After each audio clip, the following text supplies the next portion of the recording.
Hello there, friends, and welcome to Strangers in the Night, your source for late night VR gaming talk. I, of course, am your host, Wes, and with me, as always, are my good friends, Eric. What The is day up, has he- fellas? Happy PSVR. The day is here, bro. We finally made it. We made it. It's here. Can't stop smiling. I know, right? And of course, my friend Ruuts. Ruuts, how long have we been waiting for this day? It almost seems like a dream, right? Like it's not even real. Yeah, it seems like it was a dream from the beginning, and it isn't real. And I just woke up, and it was real. So, yeah. Yeah, I just woke up and I was sitting in my chair. It was like 10 minutes late. Yeah, we were like, oh, I wonder what's going on. It was very interesting. Anyway, yeah, it is D-Day where it's finally here. It's weird, man. It's weird, Eric, to go from literally having to like contemplate what are we going to play this week. I mean, what are we going to do? I guess we're going to mod some games in. Going from that to like how the fuck do we play all these games? It's a bit of a culture shock, right? Yeah, I mean, I was really like procrastinating, Wes, because I had all these keys that all these developers were nice enough to give me and Virtual Strangers and everybody, and I didn't download any of them until today. So yeah, it was like a cornucopia of keys, just putting into this PlayStation 5, and we are lucky that we do get a lot of these games to play, and it was difficult to figure out what I wanted to do. Like, we had talked about like what we're going to put on the thumbnail, but we're like, just play what you want to play, right? I mean, there's so much shit that we have to check out. That's what I did, man. I played exactly what I wanted to play. Roots, it was kind of tough for me, man, because you know I don't like to just blow through the games. I like to, sink my teeth in, but it's the occasion seemed a little too big for me to do that. Like I felt like I needed to play more, and I still feel like I needed to play more. What about you? Yeah, absolutely. Well, the good and the bad news is wasn't feeling the best today, so I ended up leaving work early, and once I felt better, I was able to go into a lot more experiences, and it was cool. I definitely was able to get into a lot more than I thought I was going to be able to, and I spent a good amount of time and a good chunk in several of them, and it was really cool. Yeah, man. So I had a question on my mind, and I lost it because I'm kind of busy right now, dropping. Getting the giveaways going early What? here. That's for PlayStation, right? Yeah, that is North American key for Wanderer floating in the chat right now. First person that grabs it gets it. Hell yeah, dude! Freaking Wanderer. I haven't even been in there yet. Yeah, well, we haven't gotten the upgrade for Wanderer yet, so that's true. So I'm probably not going to go into that one again. And I would suggest Roots. We've been telling you to play it. Probably should hold off at this point. Wait until we learn a little bit more about the remastered version. Yeah, absolutely. This is the first time we're going to tell you not to play Roots. Don't go play Roots. Yeah, I'll tell you what. With my experiences with what I did go into today, yeah, I would want to wait for sure. Anyway, we have a lot to talk about, and this is going to be a bit of a different show for us. Obviously, I think the occasion warrants us doing something a little bit special. We're just going to kind of bounce around. We're going to give our general impressions of the hardware to start off with, and then from there we'll get into a few of the games. Obviously, we're not going to deep dive on too many because we didn't really have time to do so. Well, let's start here. Eric, what time did your PSVR 2 arrive at your house? It got here at 2:30, I'll say 2:30 p.m. Eastern time, and then I had to sit here and watch it until about, I didn't even get in until like 7:30. Oh man, what happened? You just busy working? Busy working, dude. You know how it goes. I had meetings all day long that I was running in and out of, and And I had them like right behind me too. Like you can see, I have one right there, dude. I have a brand new one right in the box. I just had him sitting behind me and like mocking me all day long, man. It was tough. And then I just finally was like, I'm stopping whatever I'm doing, and I'm gonna get in here and just open everything up. And yeah, man, Christmas. I was like, do it now. I got to get it done now. And man, these boxes, this outer box is one of the biggest pieces of shit I've ever seen. All right, congratulations to Mr. Lord Beavis Ooh. for picking up the Wanderer code we just dropped in chat. Yeah, the packaging was a bit excessive, but I'm okay with that. I didn't have the difficulty that a lot of people had getting it open. I used this revolutionary new product called scissors to cut the seals, and then it just kind of slid right out. Yeah. See, mine didn't though. Well, what's funny is like I didn't even know there was like a controversy on it. I just opened it up and it was like really easy, bro. Was it really? Is there like some weird thing where it wasn't opening or? So I got it open, no problem. It's the outer box didn't want to release the inner box, so I couldn't get because it's not it like accordions open, right? So it's not like I think it's an East Coast thing. It's not like cut corners. Like I don't know if I show you the box, it like when the top flips up, it like accordions open. So when and there's no room to get into the box on the inside box, and you have to like almost turn it over and then try and slide it out.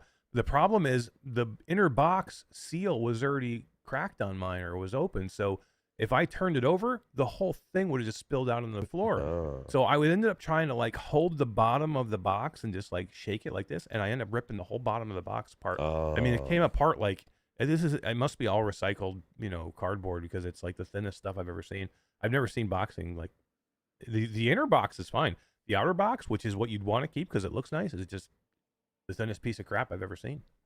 You know who has the best inner box? My mom. Yeah, she does. That's weird. She does. Yeah, Bradley says there's a controversy on it. He had no idea. What's up, Brad? Is there? Yeah, no, Really. that's weird. Because I didn't watch any unboxings. I didn't watch anybody's anything, so I didn't know that there was any weirdness on the box. Maybe because you knew other people had issues, you were like paranoid and made it harder than it should have been. Yeah, I mean, thankfully, it's only the bottom of the box because I'm a box guy. Like, I'll keep I have my original boxes on pretty much every headset I have. Any big piece of tech I have that I think I'd want to either get rid of, sell or keep for a while, I keep the boxes. So I didn't want the box to be all ripped up. Yeah, I Same get here. you. That does Same suck. here. I'm the same way. And I knew that people had been ripping their boxes as they tried to open them, and that's the reason why I came prepared with the scissors and was very careful about it. But I didn't really have all that difficult a time with mine. It just came out. Yeah, mine just came problem. out. Black Magic 82 says their outer box ripped as well. Bummer. Yeah. You know who loves to have their outer box ripped, Ruuts? My mom. She's like all kinds of box problems. Yeah, she's got a lot of issues, but she's got a lot of pluses as well. So yeah. Well, maybe having that pristine outer box will end up being a collector's item now, since so many people are ripping them up. That's true. Yeah, I know. Seriously. I'm gonna put the box on eBay by itself. $400 does not include. God. You know who else always puts their box on eBay? My mom. Everywhere. For $400, my God. So, what time did yours get delivered today, Ruuts? About 1:30. So 3:30 your time. Everybody got theirs early, which I guess you got yours right around the same time I got mine. Only it's you're 2 hours back in time from where I live, so you had a little more time with it early on. So yeah, before we get into the too many impressions here, and I want to kind of just dive right into it. I suppose we should say hello to our friends in chat. Diego Darko is here, as is my wife. Hello and hello. Awesome Tatum's here, as is Spry Guy. What's up, Spry Guy? Hope you're having a great PSVR 2 day. His birthday. He said he didn't get one because it's not his birthday. I said, bro, it's your birthday. Every day is your birthday, bro. That's funny, man. It's like it's Spry Guy's birthday, and then everybody else got presents except for him. I know. Ben L, the Game Cat Army, is here, as is Flame Hat, the Game Cat. Diego Darko, I think we already said hello to.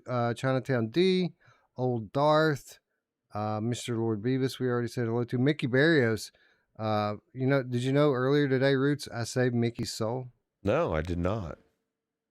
Yeah, I was traveling through the sunken world in the Light Brigade, and I happened upon a soul right in front of one of the loot boxes, and it was Mickey Barrios, and I set No him way, free. really? Yeah. That's super cool. So you're welcome, Mickey. Yeah. Speaking of which, we got a few extra keys for the Light Brigade. We're going to give away a couple of them in chat, and then we're going to do a drawing next week, typical Virtual Strangers style with the comments drawing. The ones we have to give away, though, tonight are EU keys. So anybody could win them, but obviously if you don't have a EU account already, you'll need to create one to play the game. And it's not that hard to do. I have an EU account on my PlayStation, and once you have one set up, you can just use the console sharing to play the game on whatever account you want. But we have an abundance of EU keys. That's why we're going to give away a couple of those in chat tonight. And then the drawing, we're going to do one of each. I've got one NA key. I've got one EU key. And we'll give those away next week.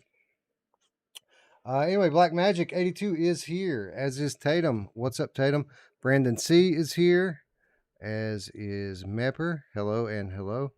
I think Ben L, we already said hello to. Brucey, the No Sheds Game Cat, is here. Says you don't even need to take the inner box out. Well, I guess that's true.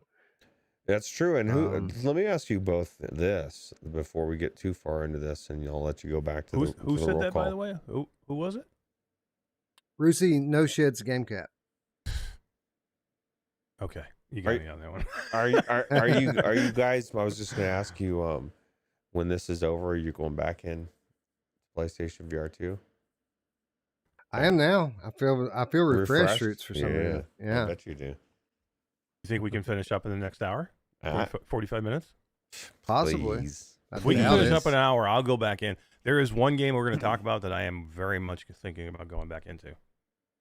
I got about 10 I'm thinking about going back Demio? into. I have one that I played today that blew me away, dude. And I didn't think it was going to blow me away, and blew me away.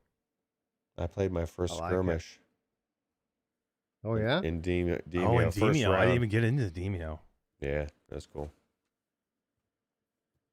Okay, Brad. Hello, Brad. Marcio, GameCat Dojo co-leader. What's up, Marcio? Happy PSVR 2 day, everyone. Good call. GB is here. What's up? Who else is here? Scrolling up. Hawk 107 is here. Good to see you, friend. Assassin 32 here as well. D1360VR is here. Says, "What's up, Metaversians?" There's no Metaversians here, man. It's just gamers. Mm-hmm. I think it's a pretty safe description. Yep. Of what's happening right now. It's so weird right now. I couldn't even tell you guys what's going on in my Facebook group. You were telling me. It's a complete shitstorm. It's a complete shitstorm. People are so ask stupid. Your wife knows. Oh, I know all about it. And I'll just say this. It's certainly at least somewhat possible that the mob is being directed by a few metabots in your midst. It's possible. Yeah.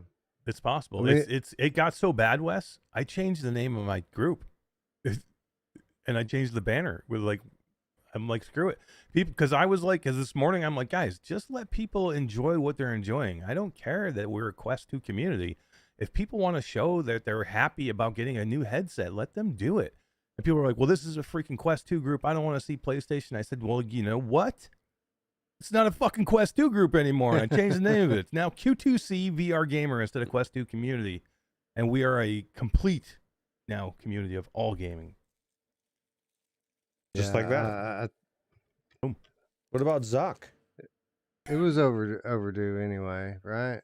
Yeah. It was. It wasn't easy to do because it's, it's like, you have something that's been pretty big and been real successful. And when you change it, you don't know. But I just couldn't deal with it anymore, man. I was tired of the infighting. So we're gonna lose people. We're gonna lose a lot of people probably, but I think we'll gain some too that prefer to think along the more lines that we do. That I don't care what you play as long as you're having fun.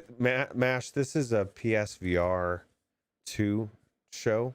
No, just kidding. Oh, yeah, all right, stop talking about. I think in Masher's Insurrection Roots that there might have been one or two Ray Epps, you know. Yeah, people get. Let's go in. We need to go in the Capitol. We need to go in the Capitol. Let's get in there. Insurgents. Yeah. Who else is here? Black Magic 82. What up? Lose Reviews. I saw Lose Reviews. I think in maybe I'm wrong. I think I saw Lose Reviews in Light Brigade 2. I might be wrong about that, but it seems like I did. I saw PSVR Frank on Twitter doing his dance. Yeah. That was cool. That was super cool. Frank did his. Frank brought his whole shtick back for a day for the special occasion. It really is a special occasion. Yeah, that was cool. It is, and even Brian from PSVR Lot Pro is here for this special occasion. Oh, what's up, Brian? Brian's still awake. Brian's probably been playing GT7 this whole time. Oh God, dude, so good. Salvador is here. Roman Plays is here as well. Someone else was here and I just lost it. Demonic Waffles is here. Flamehead the Game Cat's here. Let me scroll back up here to the top. I think maybe it was Four Wheeling. I don't know. I lost my spot when I switched. Yeah, Four Wheeling was at the I think number one of the first people. Yeah. That commented. So what's up, Four Wheeling? I don't know. Kawa for now. The Lurking Game Kitten says good morning. Good morning.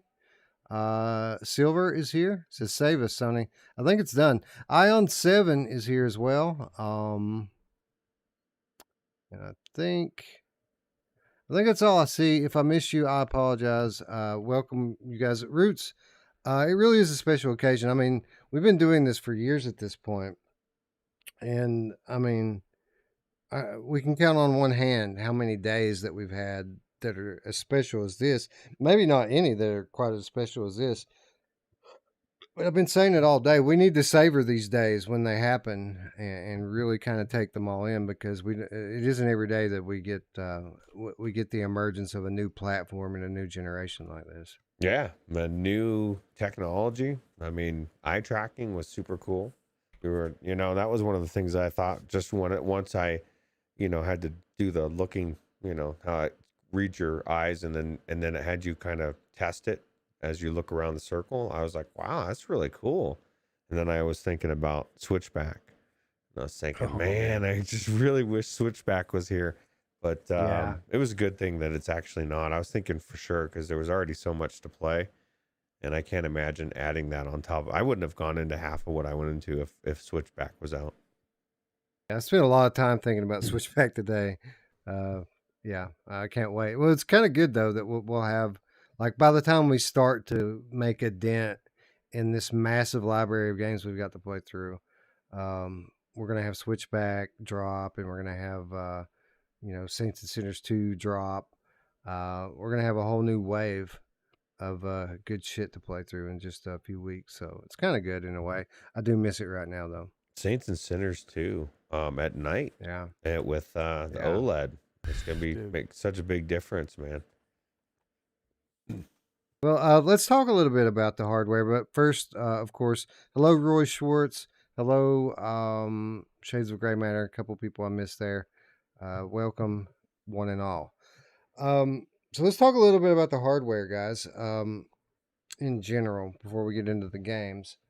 And let's start with the basic, most obvious thing, Roots. The quality of the screen, the vibrancy of the colors, the darkness of the blacks, the vertical field of view. Even having demoed this out on the CES floor, I really wasn't prepared for it to be as good as it actually was. What did you think about the display and the lenses? I think it was phenomenal. I don't even know what I know people will talk about mirror, and I think I saw a little bit in a couple things which we'll come into at like specific case points, but 99% of everything that I saw was amazing. The FOV in general blew me away. but the colors, like you said, every game that I went into, I did the Lindsey Sterling Synth Riders experience. Fuck, man, like I just everything that I went into color wise was like, I was like, oh my god, this is like the best colors I've probably seen in VR. It was amazing. Yeah, a bit taken aback when I first got in there, Eric, and we demoed it before, and I remembered that it was good.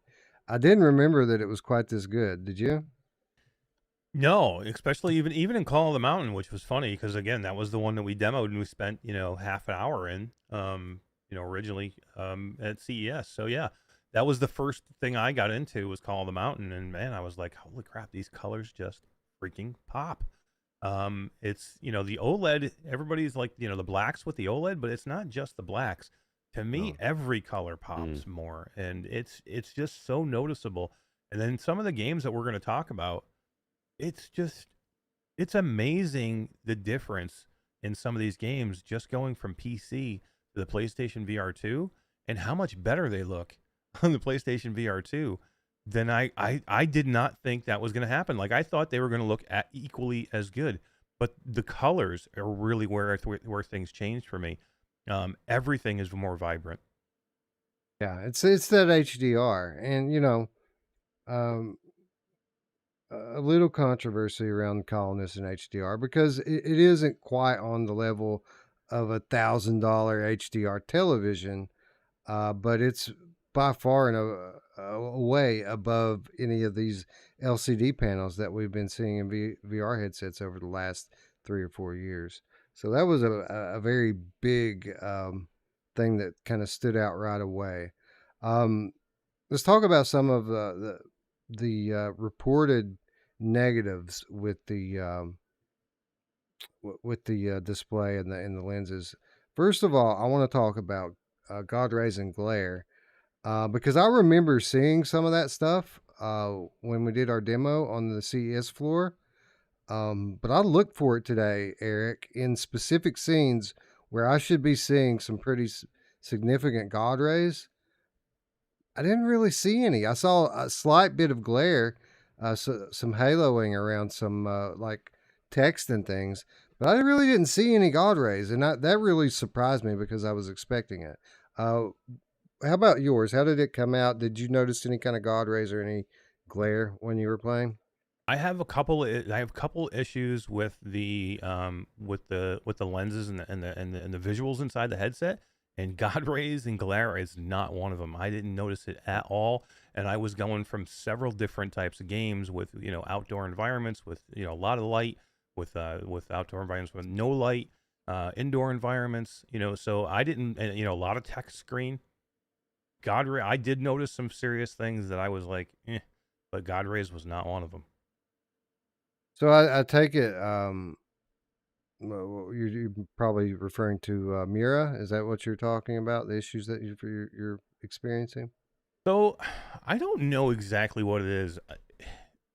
Did you guys play Resident Evil 8, The Mm-hmm. Village? Yeah, Okay. yeah, I did. The that first scene when you're at night and you're after the vehicle crashes and you're in the super dark before you get your flashlight on and you're walking Right. through the forest and it's super black. There was such a screen door. I'm going to call it a screen door effect there.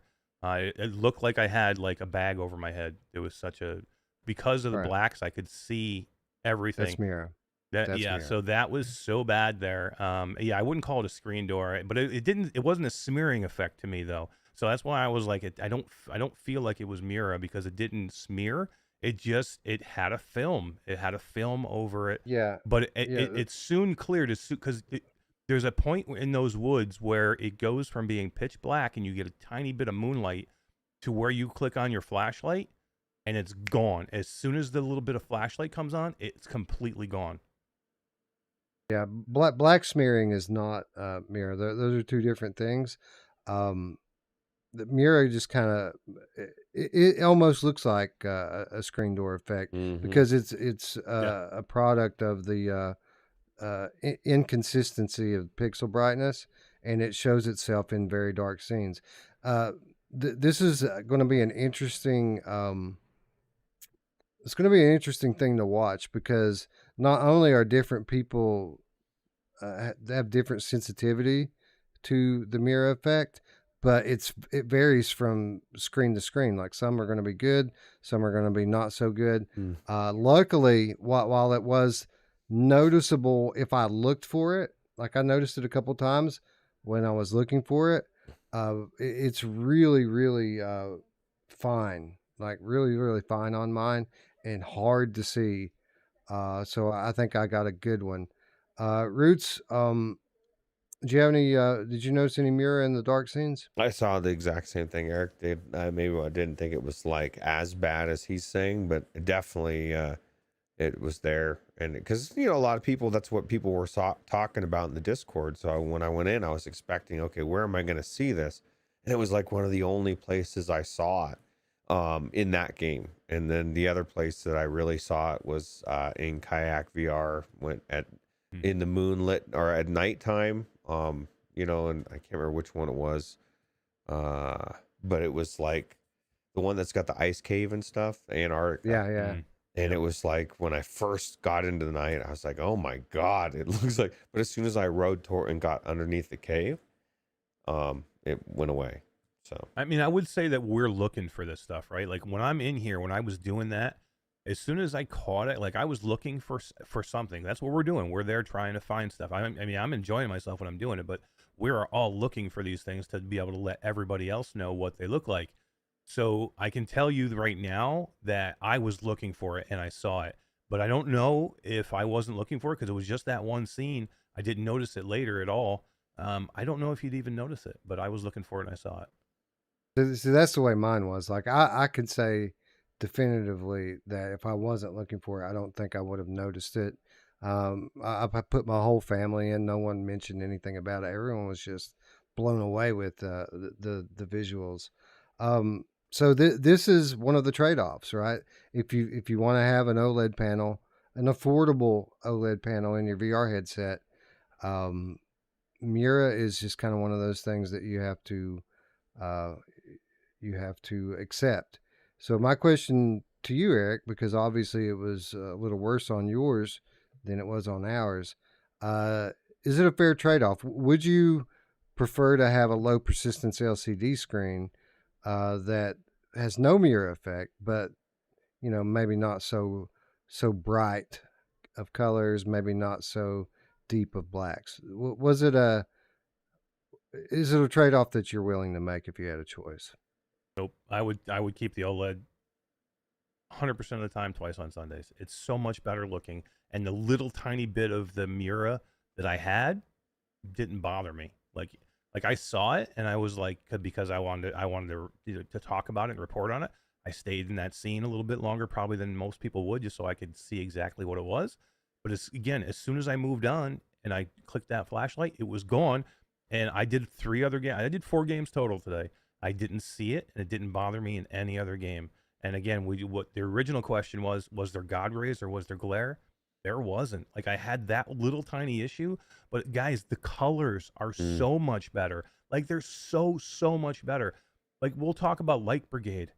Light Brigade is a great looking game on PC. It's amazing on PC. I was blown away, like freaking blown away as the colors and the vibrancy of how good it looks on PlayStation VR 2. Like I got into that game and I'm like, okay, it's going to look equally as good. I'm hoping it looks equally as good as the PC version because that's what it should. But it's the OLEDs that make the difference. It's not even the computing power. It's the freaking OLEDs. And when you're in a game like that, everything just pops, man. Well, the colors, not only the colors, but and I'm saying the exact opposite of what you said, Eric. The blacks, man, like in a horror game, when you're in that darkness with that little flashlight, you really feel like you can't see shit, but you can see. You know what I mean? That like in other games, it was like, I don't know, man. I feel like it was so good. Yeah, so a couple different things Eric touched on there, and I want to step back to the glare and God rays for a moment before we move on, because I didn't ask you, Roots. What was your experience with this? Did you experience more or less or right on par with what you were expecting in terms of God rays I didn't and see glare? any, but see, this is the thing. And I guess it depends on how much Mura you'll see over time. And my guess is probably not much. But you know, my OG, like my first game I went into when I played VR was Minecraft, and I built this really cool thing, and it was in the mountains, and the Mura was so bad that I was like, I took my headset back. I thought it was fucked up, and then I got another one, and the Mura was the same. And then I read about the despudding tool, and I took away the Mura, and I had a little bit more God rays, but it was like I didn't have any Mura anymore. And it made me think today, like almost wish there was something like a despud tool like the OGCV1 had that I ran, just to see what the glare would look like, what the difference would look like, the God rays. Would it be to not have that at all? Would that trade-off be better? You know? So Maybe we'll see some kind of software update in the future that kind of emulates what Oculus did with that. But I don't know, man. I'm kind of overly sensitive. Like I hate God rays; they Me really too. bother me. And I was just prepared to kind of accept it here, because again, when we demoed this thing on the CES floor, they were there. Like, I mean, it wasn't bad. It was like being in a Quest 2 or a Rift S or something, but they were there. I didn't see any like circular shaped glare in this. It was hmm. only a little bit of haloing. I saw nothing that I would consider to call God rays. Like it was completely absent, and it made me think back to that Sony patent that they supposedly had a special sort of Fresnel lens that mitigates God rays and glare. And I just kind of, after CES, I thought, well, they must have not went with that. But I think maybe they are. Maybe they are. Maybe they did. Maybe that was a different version that we had. Maybe it was like a dev kit or something that we were playing in Las Vegas. Because I was really, really surprised at just how clean the image was in this regard. Yeah, and But listen, I'm bad with God rays too. I mean, you guys know. I mean, like yeah. that's one of the biggest reasons I don't like using my Valve Index is because the God rays in that headset to me are really really bad. It's like almost like every time I get away from that headset, it's because of the God rays. So I just didn't notice them in this headset at all in the PlayStation VR 2. So, all right, we'll get to the Light Brigade in a minute because Eric said some stuff about the Light Brigade there that I want to touch on specifically. But I want to finish up what we're uh, talking about here with the hardware. Roots, I kind of think probably the most profound feature that really surprised me how much of a difference it made in the game were the adaptive triggers. Like I knew mentally what it meant to have this sort of feature in a controller, what it was going to mean for VR. But I didn't really get to understand it until I actually got to use it.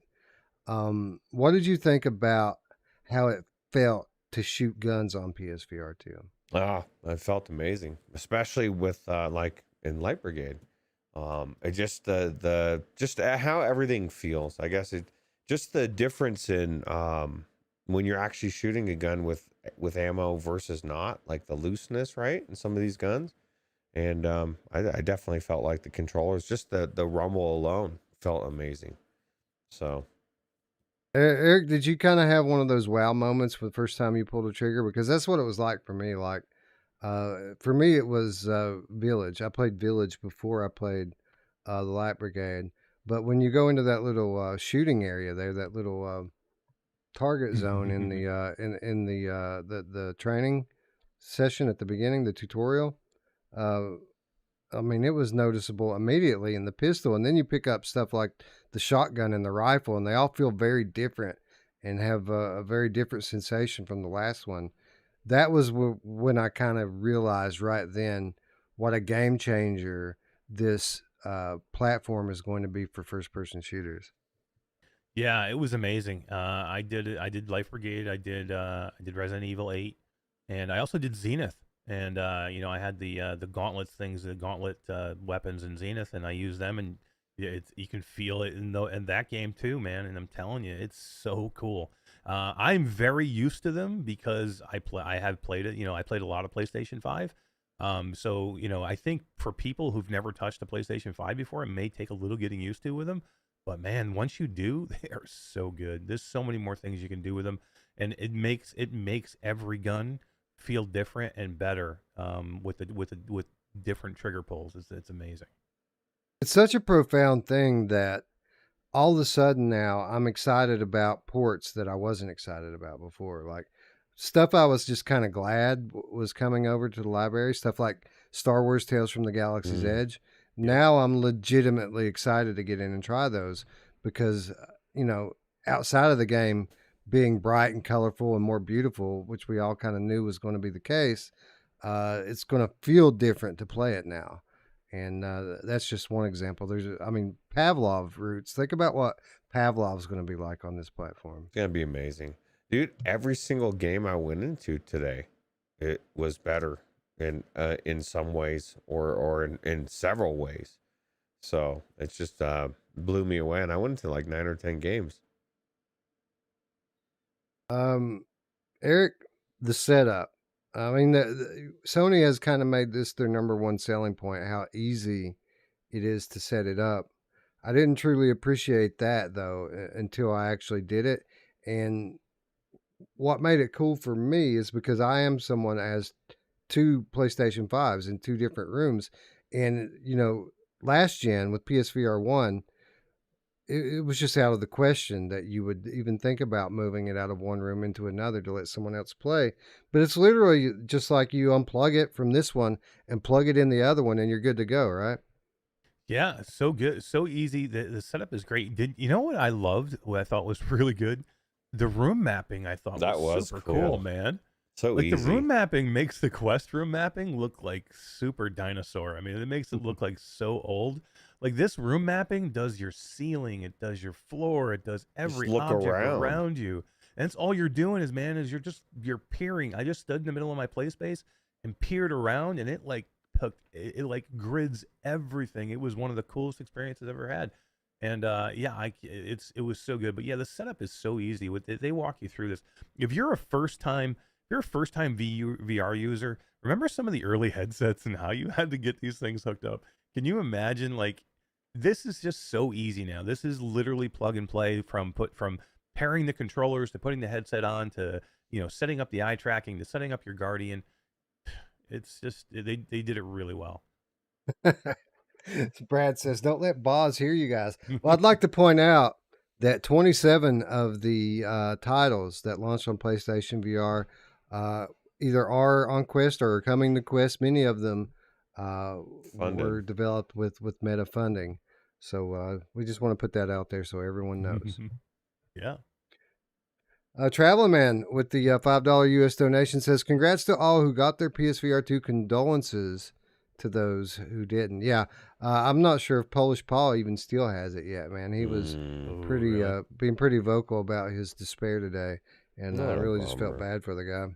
Yeah. That's just random too, man. A lot of people barely got theirs at the last minute. Yeah, how about the fact that it's supposed to be to safeguard against people for people. It's supposed to be signature required, but people finding it on their doorstep, been out there for an hour. The guy that dropped it off to me, he just handed it to me. He didn't Me have too. nothing for me to sign, so he was just like, I'm I out. was in a meeting with Skiva, and he goes, and he was all freaking out about it because he was going to have to leave soon. He's like, I'm going to have to cancel my, I'm not going to be here for my delivery. And all of a sudden, he was like, oh shit, I got to go to my door. My thing just says it was left on my doorstep, and he ran out, and it was just sitting on his doorstep. So forget about the signature. They didn't have me sign either. Yeah. So And I a had couple four. things. I had 4 boxes too, by the way. And I didn't sign for nothing. Yeah, I didn't either. I asked the guy when he came up the steps. I'm like, "How many of these boxes have you had to hand out?" And he was just like, "I don't know. What is this?"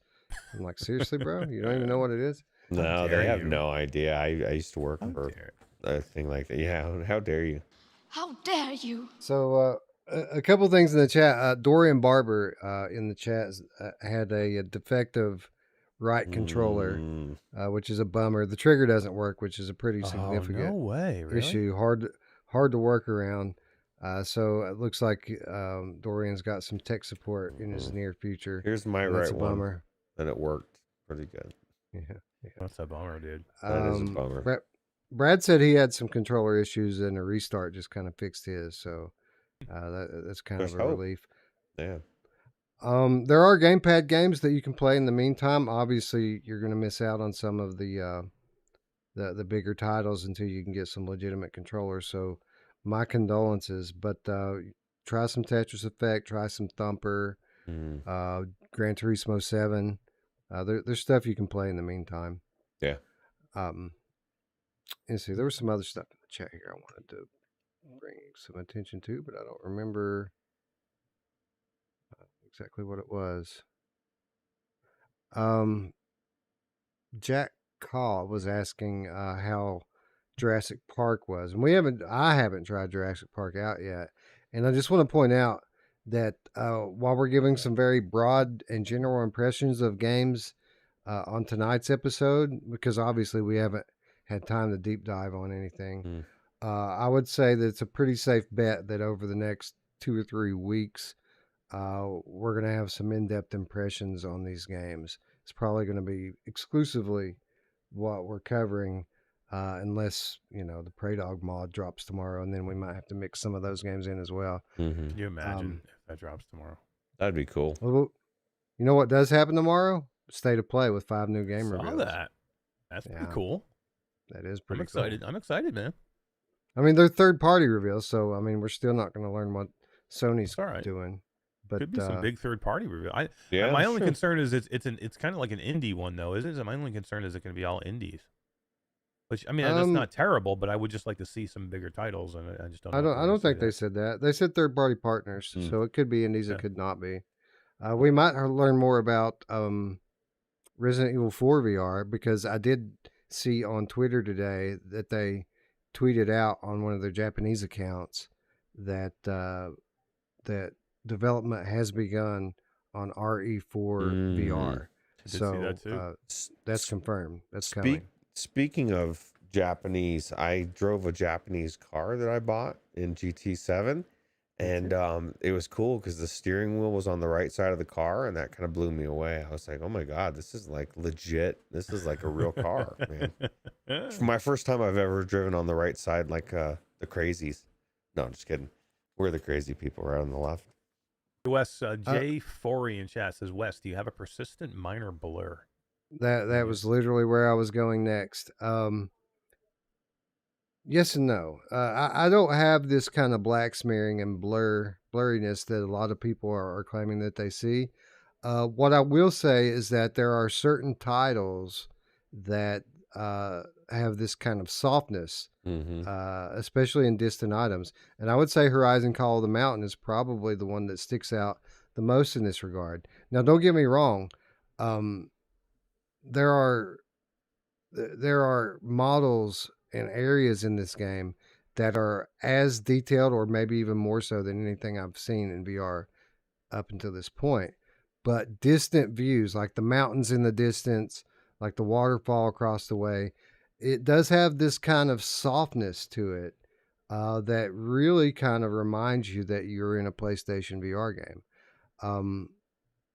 Ruuts, did you have any kind of notice any kind of blurring or anything? Yeah, I noticed the exact same thing. And most of it's not, I mean, 99% of the time, wherever you're looking, it's amazing. It's just that in the distances or in certain games, it's just, we've just gotten I've gotten so used to just turning everything completely up on PCVR, super sharp. The Quest 2 is a super sharp thing, and they don't have that softness. And so, but I did. Now, I don't know if it's something that eventually will be, maybe that can be fixed a little bit, or do you think that's just the way it is? I think that's the way it is. I think it can be mitigated to some extent, but I think the games that are really noticeable in it are already kind of pushing the boundaries. I think as time goes on and we see some refinement in the game engines, we could see some improvement with this regard. But it isn't anything that really took me out of the game anyways. Like I thought it was fine. I didn't Again, even know. I didn't even notice it. To be honest with so you. you didn't even notice it at all, huh? No, no, and I would say too that there is a bit of a smaller sweet spot in this headset. So if some people are seeing like really blurry spot, I would just keep trying to adjust it because it happened to me a little bit in the beginning until I got it really fitted to where I wanted it to. I was like moving it up and down a lot because it doesn't have the biggest sweet spot. But I just didn't have any problem. Once I adjusted, I was fine. I noticed that, people talk about this a lot. I noticed that there was an eye box and there was a sweet spot, and that if the thing wasn't on my head correctly, then there was some blur. But literally after I dialed it in, like dialed in the IPD perfectly and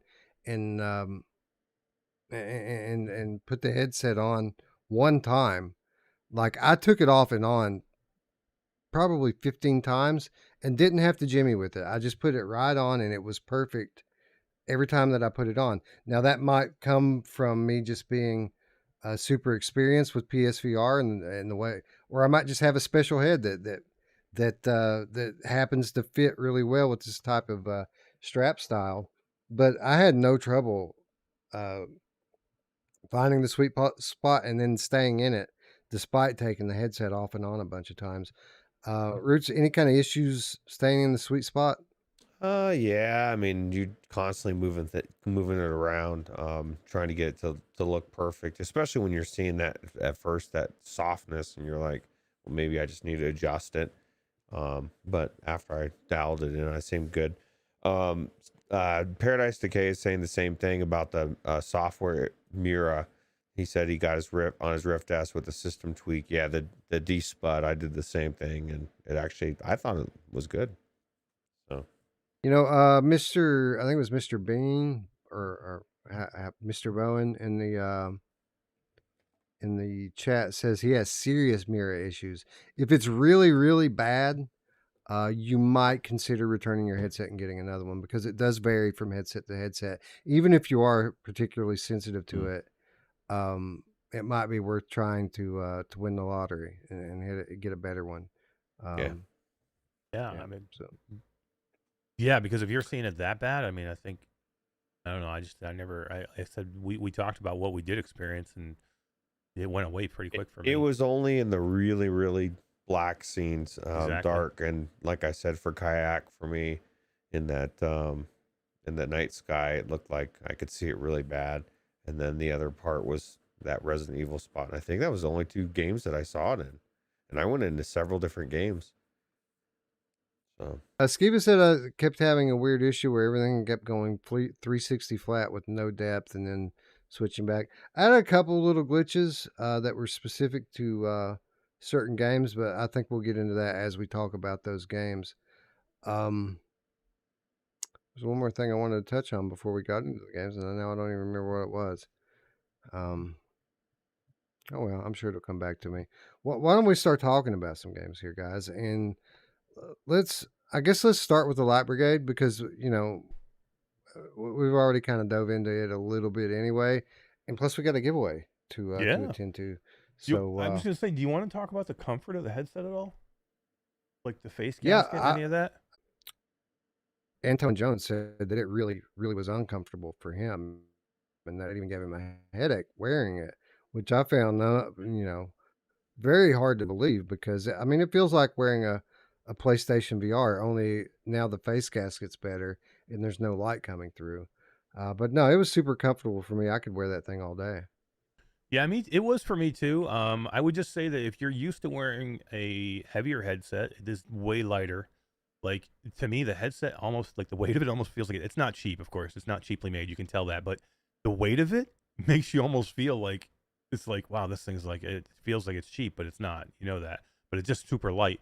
But the gasket, we're used to having these thick padded gaskets, and the face gasket is not like that with this headset. It's basically a collapsible gasket, and then you're gonna pull this to your face. Now, I'm not saying it's uncomfortable because this type of headset, the way you wear it, it's different than saying like having an Elite strap where it like has to glue to your face and tighten it in the back. You really have most of the pressure like on your forehead. But yeah, it's gonna feel a little bit different. But I like it. I thought it was super comfortable. Once I got it dialed in, the only worry I would have if somebody has a super small IPD, When I first put the headset on, the lenses were so close it hurt my nose until I had adjusted my IPD a little bit wider, and then it was fine. But I would say if you had like a bigger nose and you had a really small IPD, it might be uncomfortable. You know, But I that might will be for say any that. headset though. I will say that if you push the scope in all the way and you have a big nose like I do, it does kind of pinch your nose. You do have to move it forward slightly. Um, but, you know, it was very slightly that I had to move it forward. I didn't really consider it an issue that I couldn't push it all the way up against my face. Roots, did you notice the thing pinching your nose or any kind of other comfort issues when If you had it on? if you put it on too tight, that was what I noticed too. Because a lot of people want to crank the back, and it's pushing, like you said, everything. And then maybe you pulled it all the way up in as well, so you can get the best FOV. You know, the way that the lenses are sitting, it can actually put pressure, and you can, you know, if you're putting you just need to release it, put a little bit less pressure in the back is what I found, or move the thing out just a slight bit, you know, and you're good. It's I just don't want to crank both of them and pull it in as far as you can, and then crank the back really tight, and then you might have issues. You know, I noticed my wife and children when they were putting it on, kind of trying to wear it like a Quest head strap, and I think that might have a little bit to do with people if they're having some issues getting comfortable in it, because you have to it sits on your head differently. You have to put the back of the strap down underneath the crown of your head instead of kind of straight out like some of the second party head straps that you find on the Quest. So I think it's just going to take some time for people to kind of learn how to wear it correctly.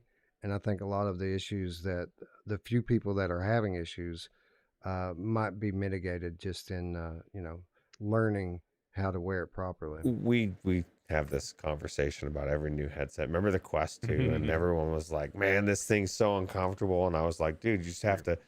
You're wearing it wrong. You're wearing it wrong. Yep. Yeah. So J4A says that softness effect is very noticeable in Tales from the Galaxy's Edge. I hope someone gets to the bottom of what causes it.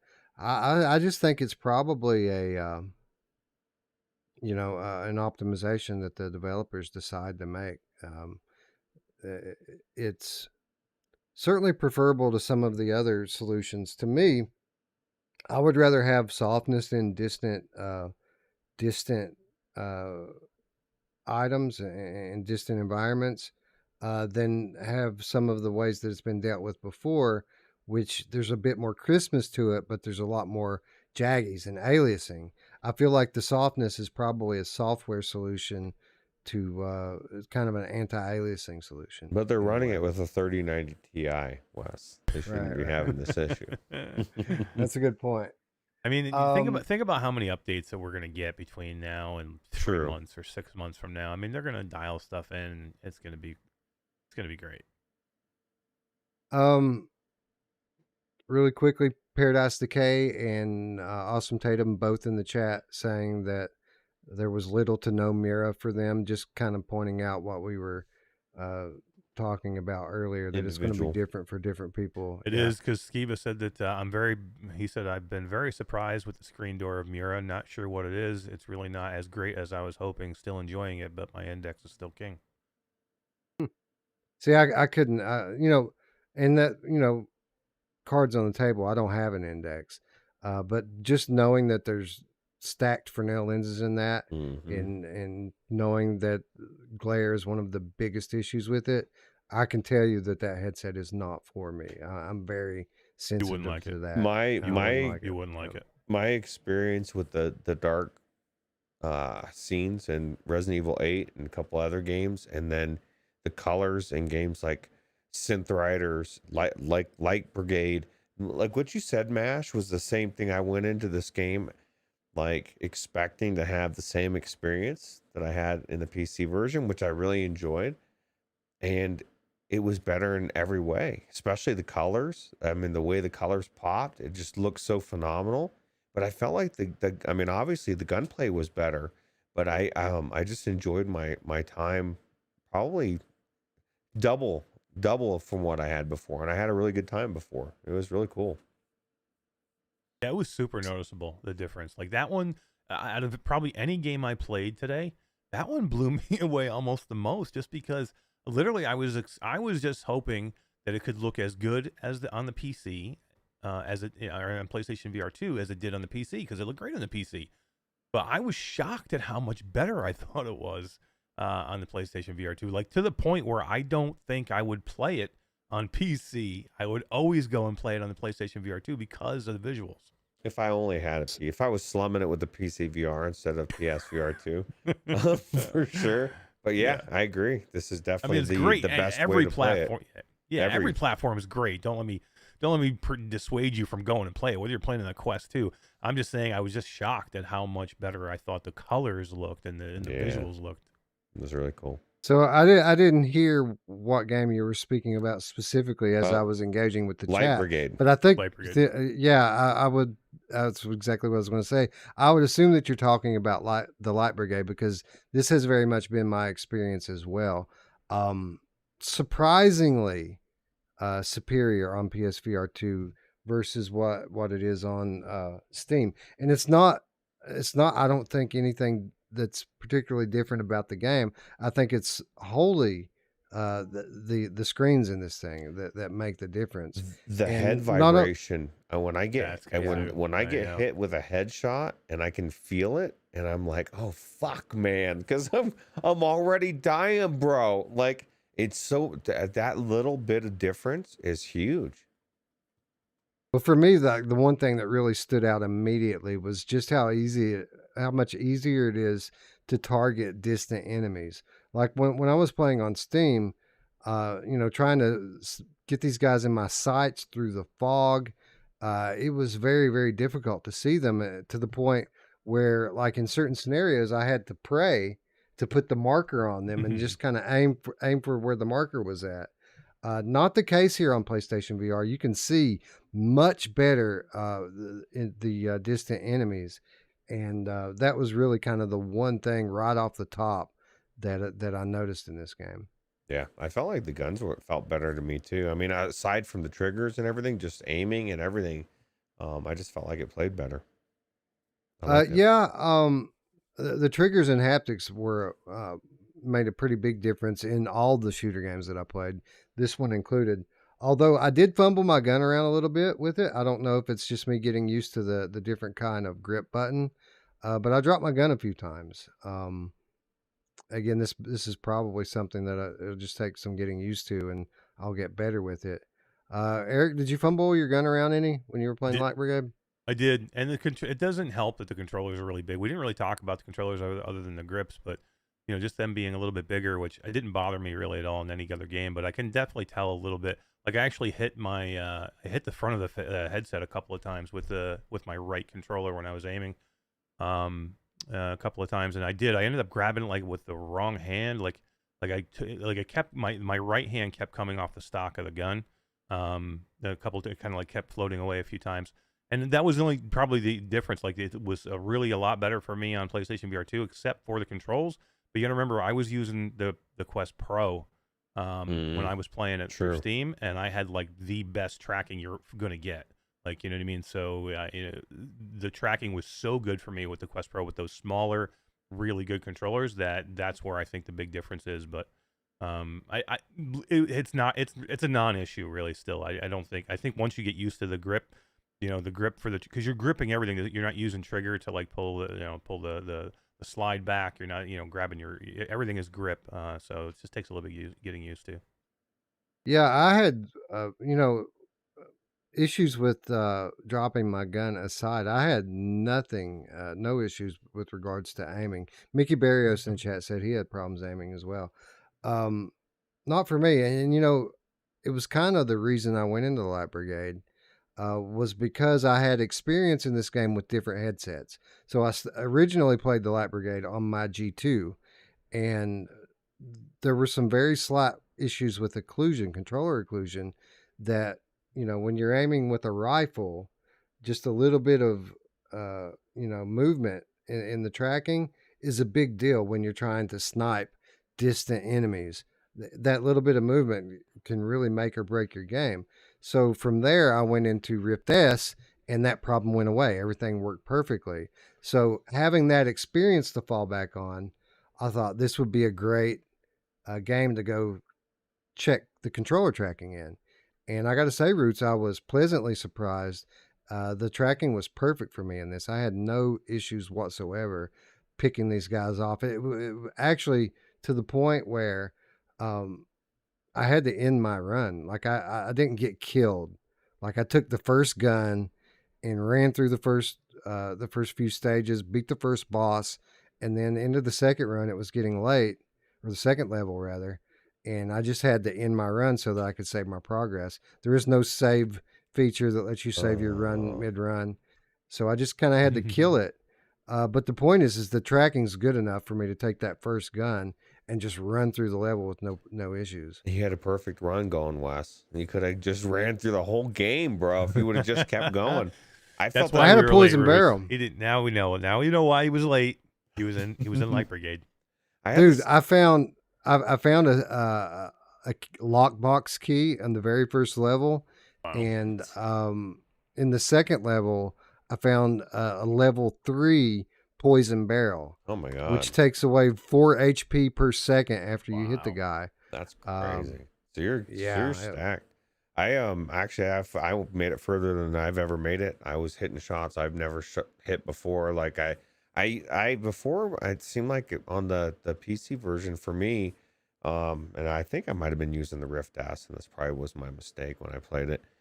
But it just seemed like the tracking wasn't the best, and I was having issues with it drifting or doing weird stuff. And so like I just had a harder time shooting. I mean I did so well. I ended up finding a site, and it was I had a really good experience. So um,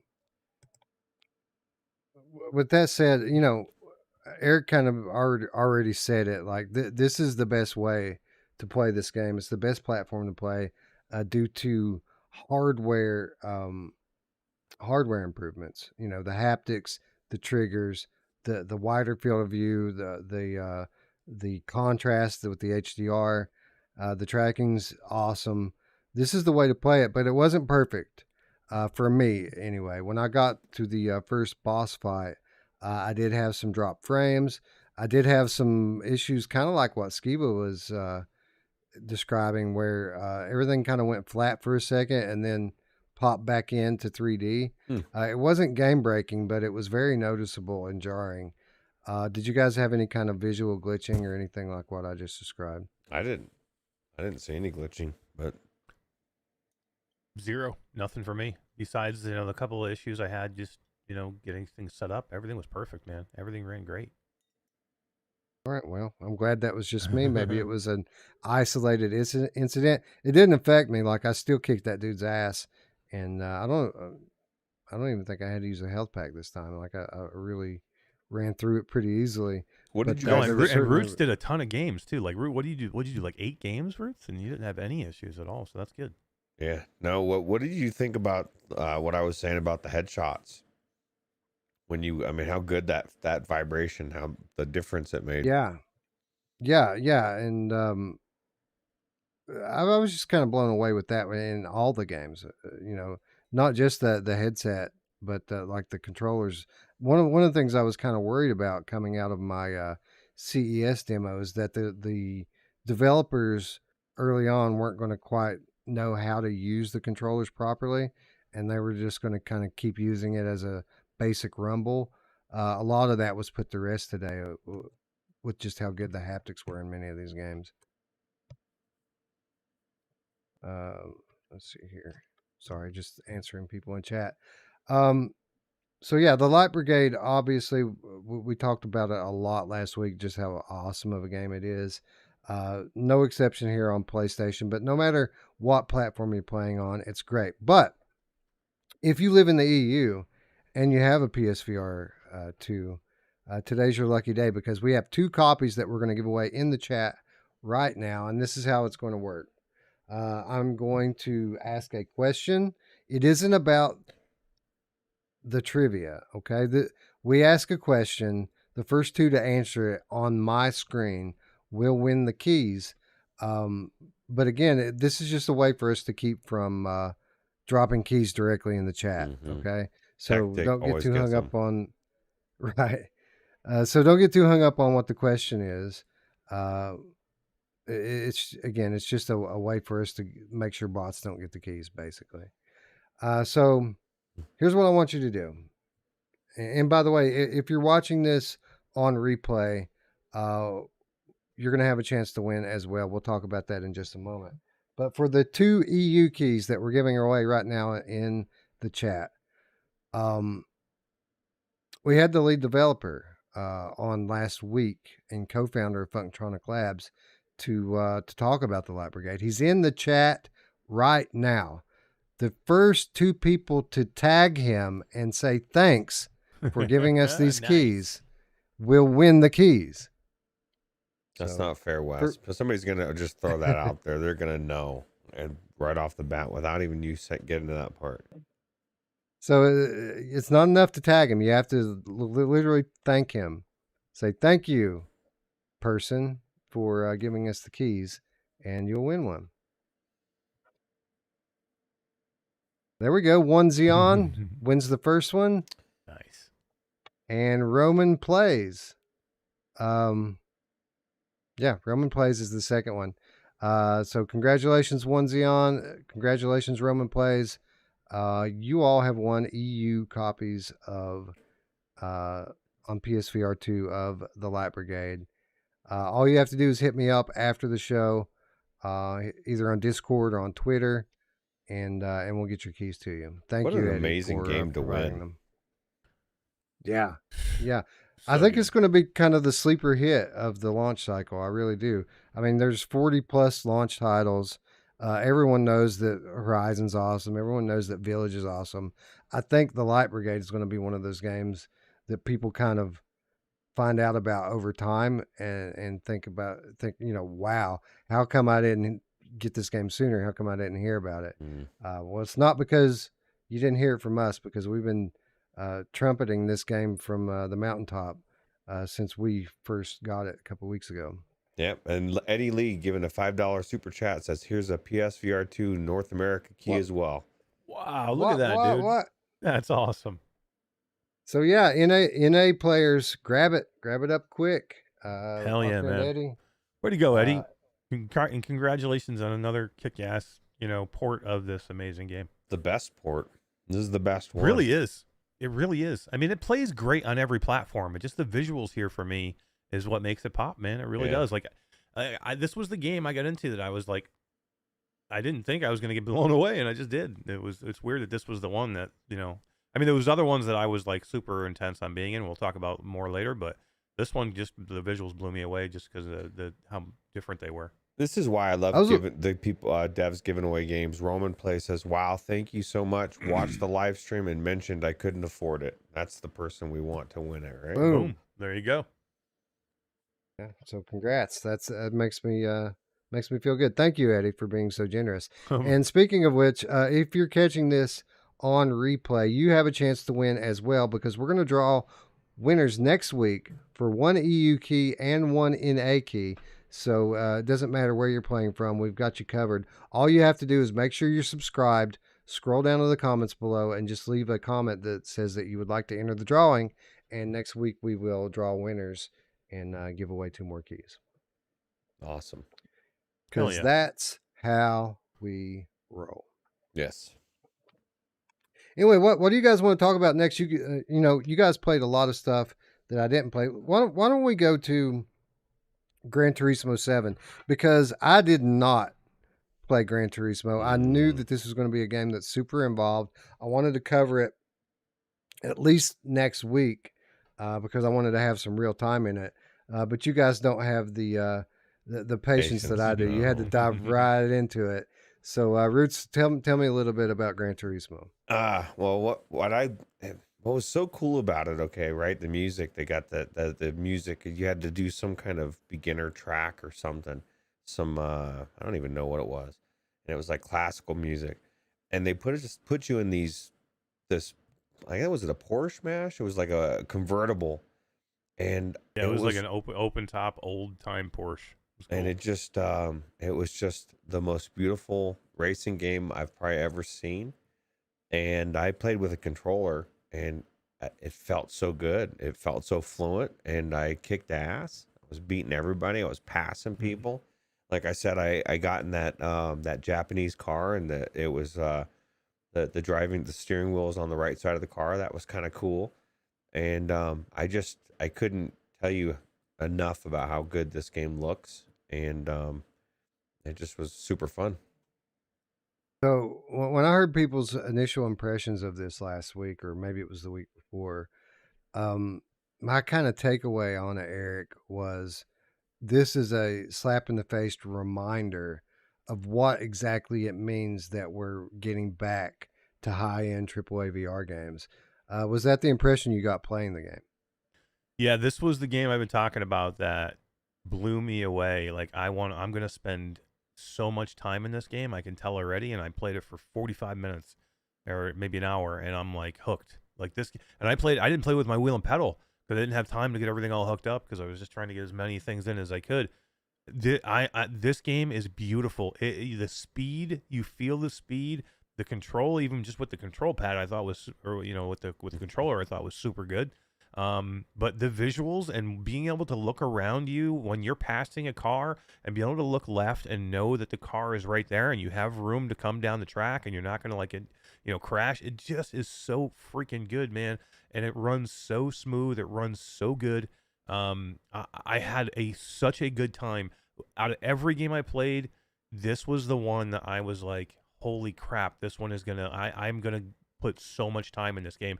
So if we're gonna go back into a game tonight, after this is over, this is probably what I would go back into because I had so much fun in it.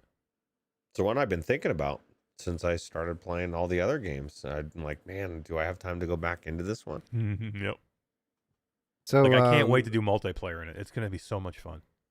So for the first time, Eric, feel like that wheel purchase was worth it?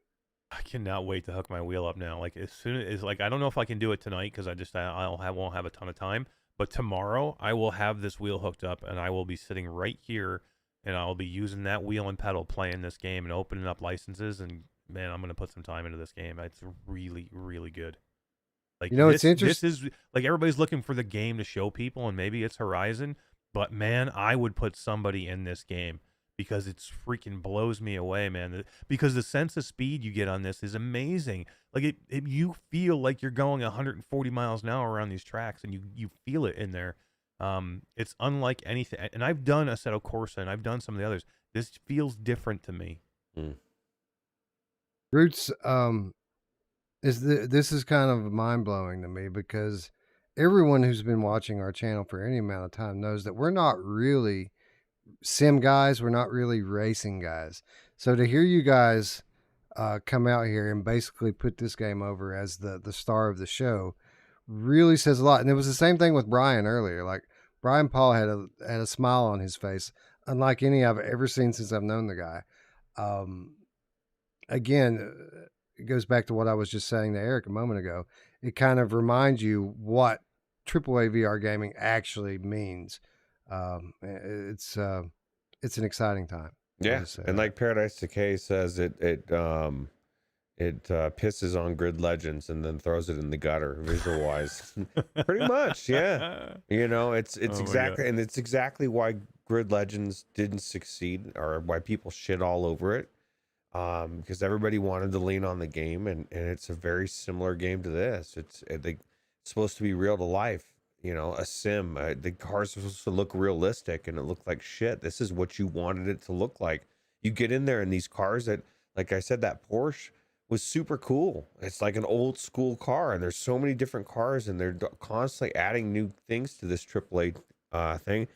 And it's, it says right in the opening screen, this is the most, what did they say, the most realistic simulator, or I don't know, they really want it to be a driving simulator. That's what it is. It's like Wes said, his daughter's going to learn how to drive in this thing. Yeah. You know what I mean? Like, it's designed to make you feel like you're really driving a car, and that adds the immersion that you can't get in any other way, right? especially these fast cars that we're never going to get to drive these things. And Mash nailed it. It feels like you're going 150 miles an hour. So, Solera of Astoria says Forza Motorsport would look incredible in VR as well. yes. Yeah. Yeah. Wreckfest would be Yeah. amazing Tell as well. I want Xbox. Wreckfest, damn it. In VR. We'll get there. We'll get there. It's just launch day, guys. We're going to get That's there. true. Right? That's true. You can't get them all on day one, right? That's right. Johnny B says, I highly recommend purchasing the Dodge Tomahawk in GT7. It's the fastest car in the game and it's exhilarating in VR.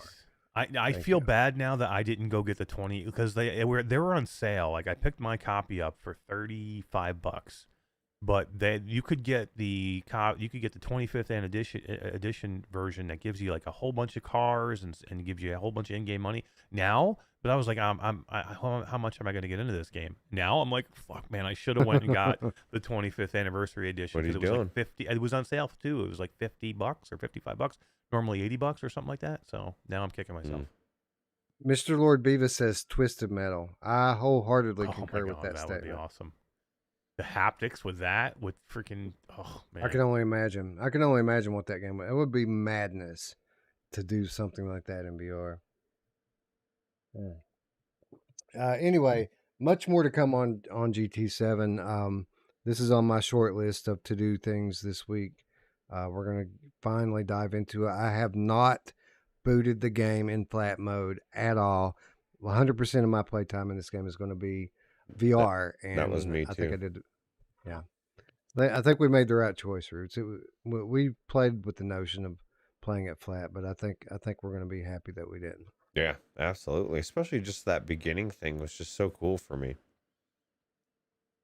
So, another one I think you guys might have played that I didn't was the Kayak VR Mirage. Did you get into that one, Mash? I did not. Ruuts did, but I did not. I didn't get a chance to get into that one. Let me get you off of there, Wes. I can. Yeah. So we'll let Ruuts. There we go.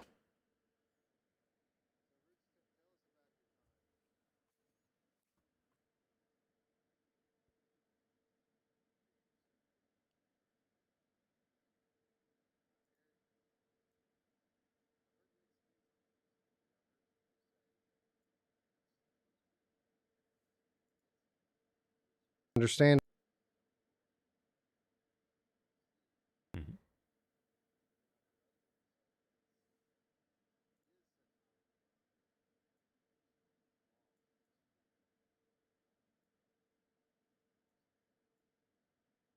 Typically would. Have you heard any of this? What has been the general reaction in your community to this game on PlayStation VR? Yeah, I mean everybody's loving it. I mean everybody thinks the visuals are, from what I've heard, are really good. Not PC level, but they're really good.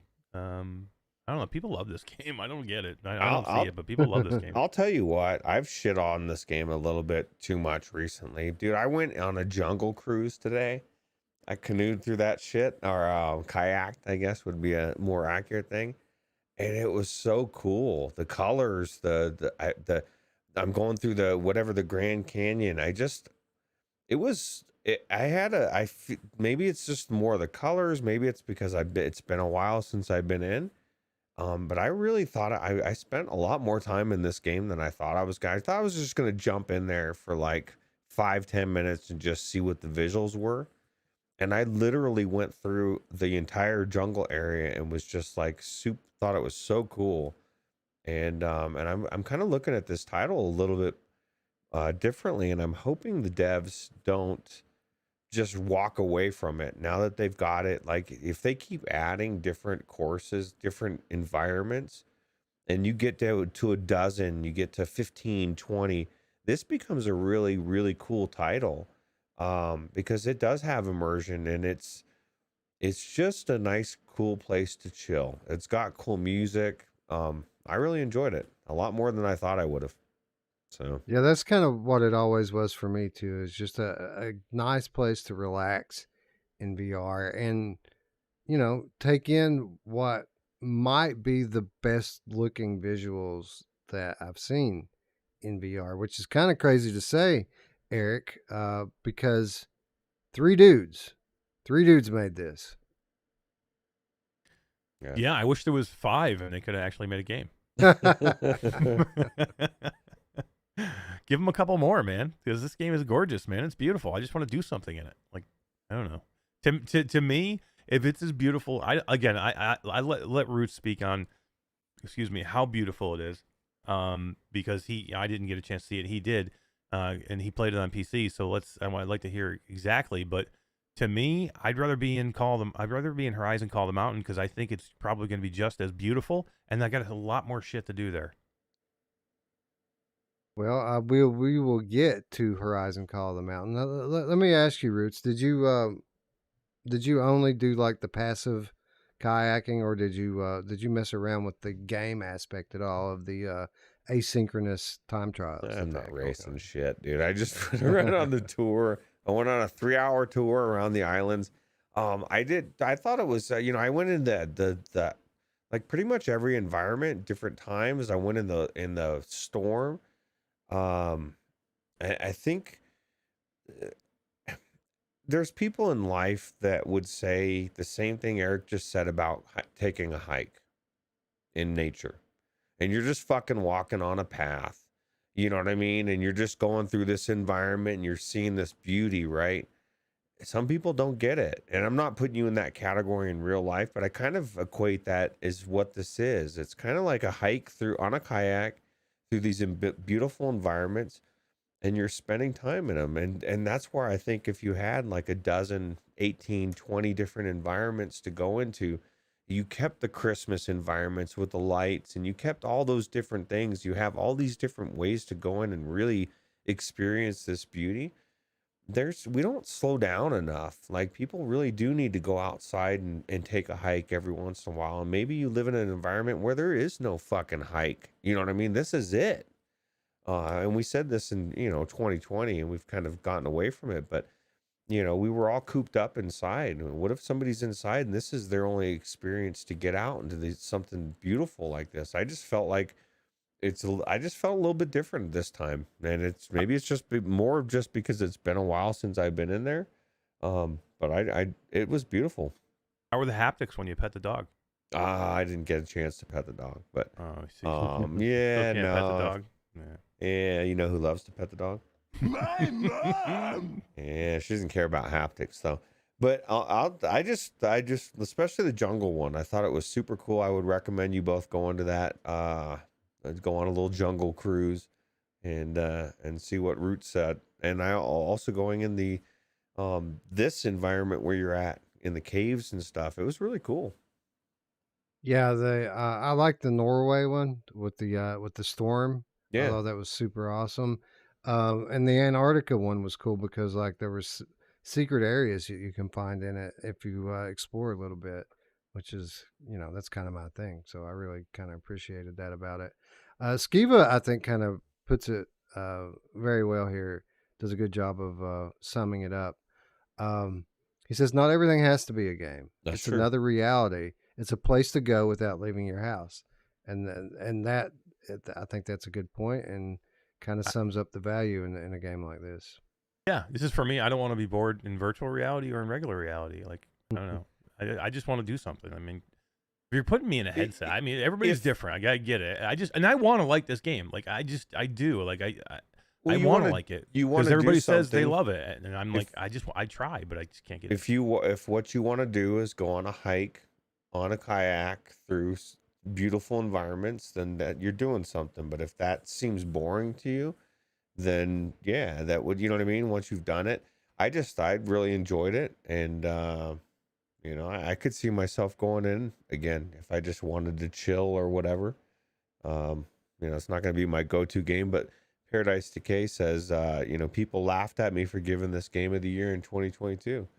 And, I might have been one of them, PD. I'm sorry. It was, I really enjoyed it. Am.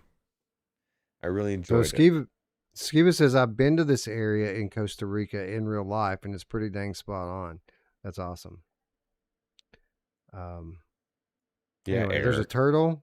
Phantom There's a Covert Ops blows dog. this fucking game out of the water. I'm telling you right now. Oh, of course. Yes. Nobody ever claimed otherwise. Like, put me in Covert Ops 10 times out of 10. I wish That's what I'm saying. this really does a good job of simulating a kayak, though. You do have to give that as far as like the movement and everything. Yeah, 100%. So yeah, another one that I'm looking forward to getting into and spending a little bit of time with and just chilling out. Um, but let's get into some more gamey type games.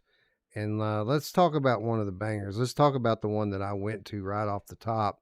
Let's talk about Resident Evil 8 Village, because this one is in a very unique situation where we've got PC guys out there going, I don't need to get a PSVR to play this. Hmm. I already played it on my PC through the mod, and the mod was amazing. We played it, we covered it here on the channel. Um, but Roots, I would say Hmm. that this is a pretty significant upgrade over the PCVR mod, not only in terms of, having full baked in motion controls, but also visually. This game was freaking stunning and highly detailed, or at least in my opinion. What did you think about it? Oh yeah, absolutely. And I cannot stress the difference in the black levels making a difference in the dark Yeah. for a horror game. Like legit, I'm creeping around these areas with lichen everywhere, and it was creepy as hell, dude. And like I just remember watching you play that one time, and you were just going balls to the wall, killing everything, and I'm like running around, dying. Like, what is the difference here? Oh, but where this game really shines is exactly what you said. The gunplay, like the shotgun, the way everything felt so much different, and it's what we were hoping it was going to be when it came to shooting guns in VR. In this, it makes me think Wolvie's going to love the PlayStation VR too, as much as he loves shooting guns, right? Yeah, yeah.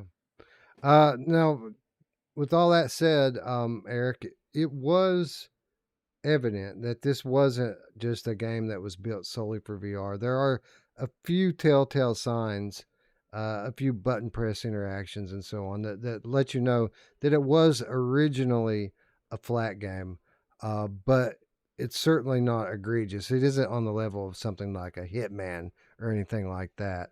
Uh, just here and there in a few of the more unimportant things that you run across, you can just walk up and hit X, right? Yeah, and you hit it right spot on, because this was what I was gonna say.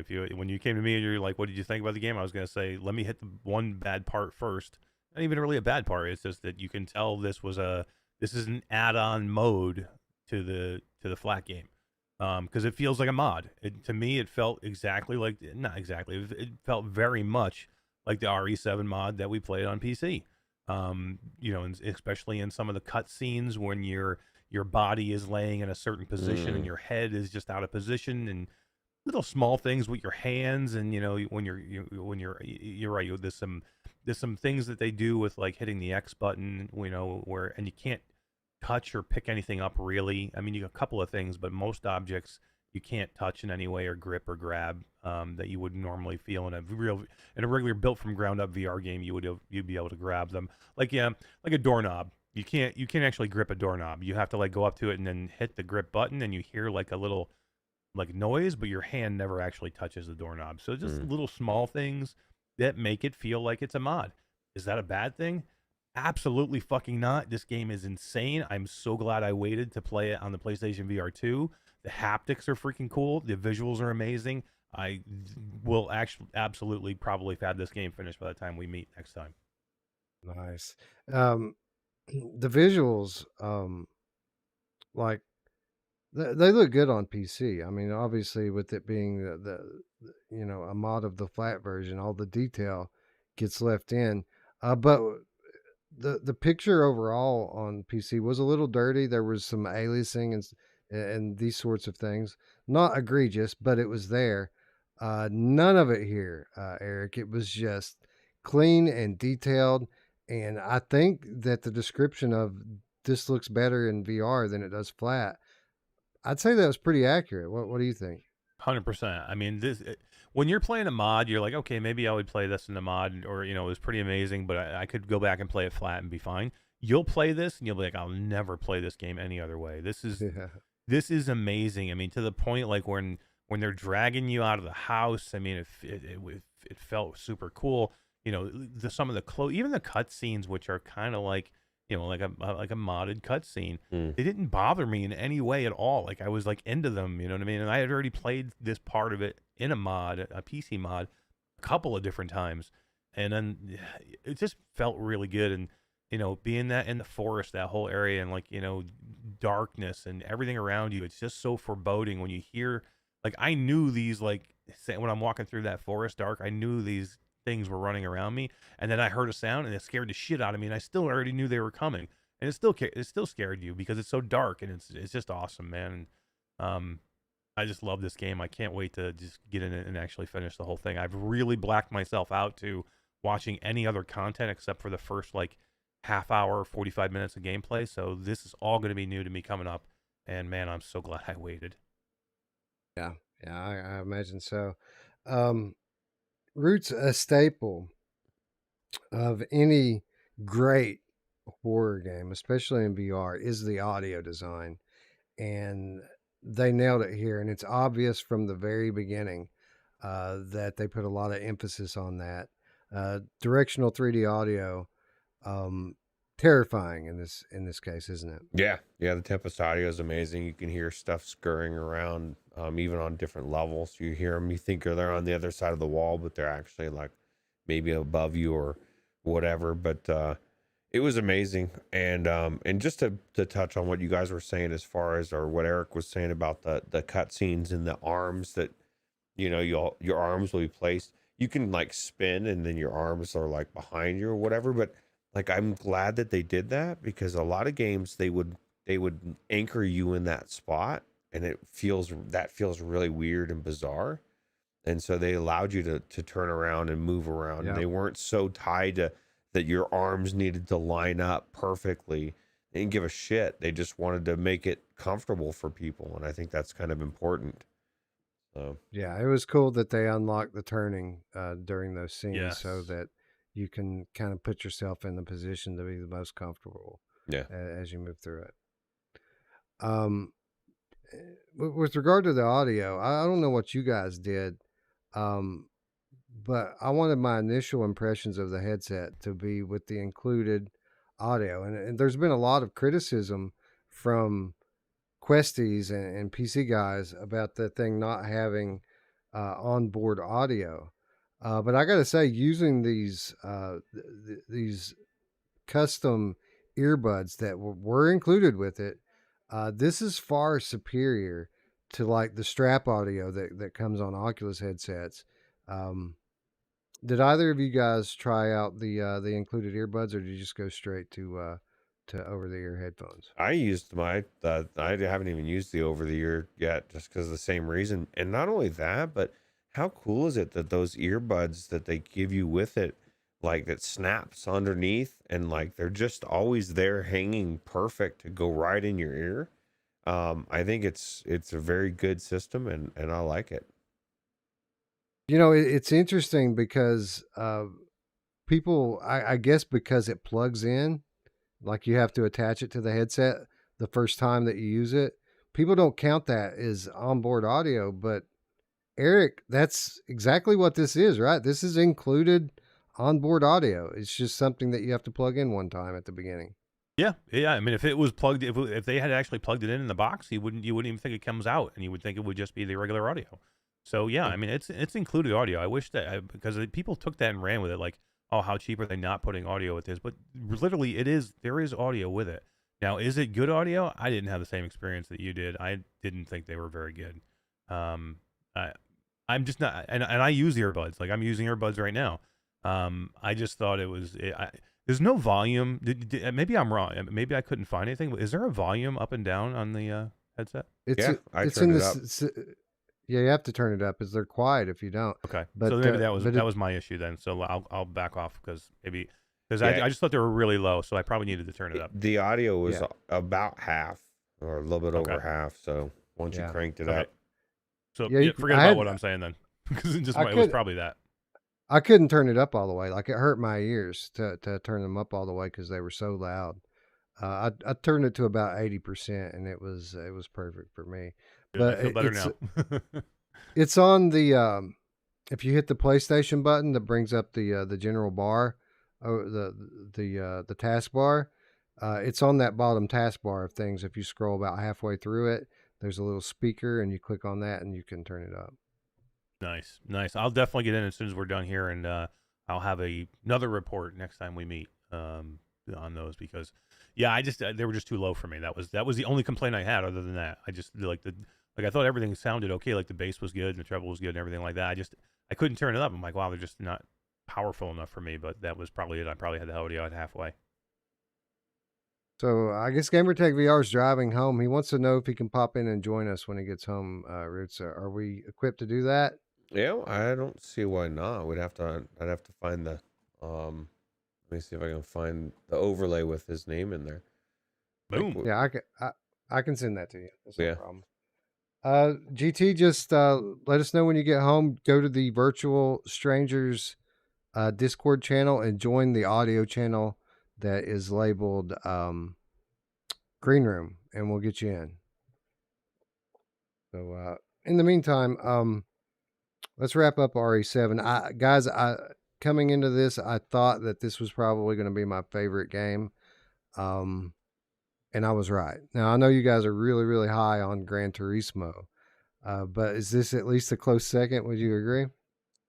I didn't make it. I didn't make it that far, Wes. I was killed by the freaking Lycan, bro. They were all over me, and I was like, "Where the hell do I go?" Yeah, I'm like Eric though. I this is one that I guarantee I'm gonna want to play through, and the story wise, just alone, and super cool. Maybe What did even you think record it. about what did you think, Roots, about the being able to pull your jacket open and grab like the flashlight out? That was super cool. That was super cool. Yeah. Not only can you Took do me that, a while but to figure that out. you could drop it and then it would just be on. Kind of like, sometimes in the games you can put it on your chest, right?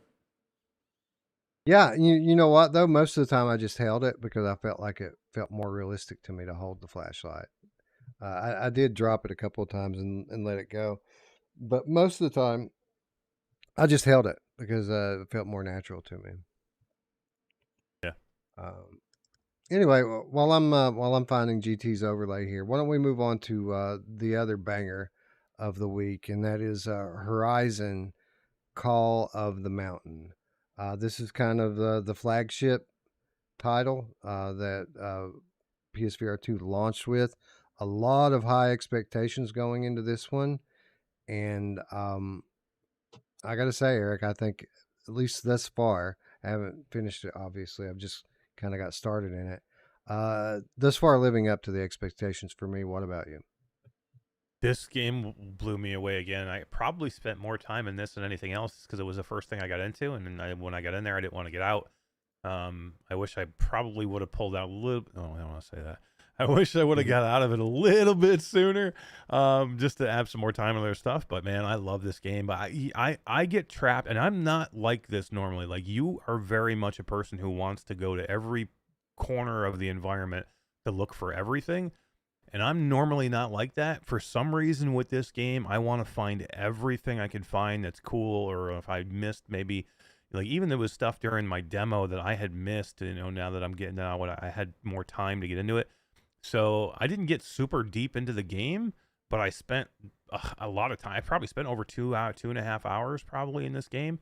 And I just had a blast doing it, man. And, the fighting mechanic in this game is so much better than we did, Wes, at CES. Now that you have better easier movement with the joysticks, it's so good, dude. And the climbing is really good. Like I know people are complaining about the climbing. I am not a climb fan. I'm not a fan of the games to climb. It doesn't feel like a chore to me in this game. It feels like it's just a part of the game that's solid. I don't have any issues with it. And the environments are so good looking. I am absolutely in love with this freaking game, man. Roots, I'm kind of interested to hear your take on it because I know you've been a bit skeptical because they don't exactly reinvent the wheel here with regards to the gameplay loop in this game. So we've kind of been counting on the fact that the production values, that the storytelling, that the total package of this game kind of makes it worth going through these motions once again. Describe your experience with Call of the Mountain. Well, first off, I was a little put off that I was just some lowly fucking criminal, and I'm getting they're talking shit to me right in my face, dude. Like, and even though like they could use my help, they like refused to take it, right? So I right off the bat, I'm like, wow, this story is like going in ways that I didn't anticipate, right? Like it's a cool story. Visuals, really cool, and very surprised by how fluent because a lot of people trash the movement as far as when you're fighting, because you can't really completely move around, but there's a mechanic that, and there's dodging, there's reasons why they did it. The crafting I thought was super cool, but I feel like the climbing, ironically, is probably the best climbing I've ever done. And Eric got to the point where he just got his pickaxes. He hasn't had quite a chance to use them yet, and I feel like you missed out on some of the best climbing yet that I've gotten to, because the seamless way you go between the pickaxes and the actual climbing is done so well. And Wes, I thought at one point I lost my pickaxes and I almost went off the edge. I have not died in this game once, and I've made it I probably at least 2 or 3 hours, because I'm such a good climber, Wes. And but when I almost went off the edge after my pickaxes, not even knowing that I could just respawn them in my hand. They did such a good job to make it seamless to go back and forth, and it's super cool. Okay, so pro tip here from our friend Gamertag VR. If you find this game easy, and it's kind of reminiscent of Half-Life Alyx in this respect, it is kind of easy. The default with the archery, the default setting is to have aim assist on. Yeah. So I didn't. I turned mine off. Good, excellent. Yeah, so anybody out there who's going to be playing this, you might want to go in straight away and turn that aim assist off, so that you have at least some bit of challenge.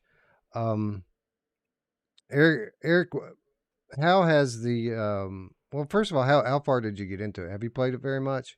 Yeah, I played probably about 2.5 hours into it, and like I said, I spent a lot of time just wandering around and doing things. I took my time with this one, and I made it to the part you find the lady at the first elevator part of the tower. You bring her back to the main, your main city that you're based in. And then I just kind of wandered around there. I made my pickaxes. I wandered around there. I went into the temple, and you can do some stuff in there. And that's what kind of like got me off track. Like I would have continued, but I went into the temple in that situation, and there's little things that you find during the game, like little trophies, and they're in that temple. And one of them was a little miniature boat, and I went over and I picked it up. It's the boat from the initial ride that you take when the game starts up. And I picked it up, and it said, if you want to do a guided tour of a boat tour of like all the mechanical animals, hit this button. And I did. And I went on this awesome boat ride where I got a chance to see you're in that boat going down that same river in the beginning, but I got a chance to see every mechanical animal that is in that game. And for somebody like me who did not spend a lot of time in the first 2 games, like I only covered Horizon Zero Dawn in the mod, just to try it so we could talk about it. I didn't play the whole thing. I didn't play the first game. I know nothing about the backstory of this game. I know nothing about these huge mechanical, animals. And I got a chance to do this riverboat ride that was super cool. They went through every one of them, talked about what they do, and I got a chance to see them all. There's so much in here that you can do just besides the main game that I thought was super cool. So yeah, I didn't get super far, but I think I saw a lot more of the game maybe than most would right off the bat. Listen to Mash. I could have gone on your fantasy boat ride. This man legitimately thinks like that he is better than us. Like I didn't know the names of all these things. Like people out there who love this series, they're like, the Thunder Maw or whatever. They're like, they know these things. I'm like, I don't know what you're talking about. Like, I just don't know it. You know what I mean? To be able to do that little boat ride where it's freaking so beautiful and you can still interact with the environment like you do in the first part of the game, but to see all these freaking huge, mechanical, animals was just amazing. I loved it. I just want to go on a Right. boat ride where I'm not being completely made to feel like a felon. Because like they were literally like in my face saying, "You're a piece of crap, dude." And I'm like, "Man, I'm right here. I can hear you." They don't GT is in the understand. green room, guys. Okay. Yeah, I've been waiting to bring him in, so Oh, I'm bringing wait. him over right now. I didn't even, let me get this. Yeah, you can go ahead and bring him in. Okay. All right, bringing him in an audio capacity. Right. Hold on. Move to right now. Right now. GT. Yo. Yo. Nice. We can hear you, bro. What's up, dude? You are I don't live. know. No, he's not I on don't the know. show because we don't have his Yeah. audio would be. I can mute you guys and then put. Well, hold or on, should hold you on, just hold on, give me Ruuts. the. GT, I sent you a link in the DM. Click into that link. I made a overlay for him on the fly, Roots, while you guys were talking a moment ago. It's not perfect, but it'll fit the occasion. Just click on that link and choose your camera source and your audio source, and click broadcast, and it'll put you right into his OBS. And this should work. He's really there, guys. I can hear his voice, his velvety voice. Well, while he's figuring that out,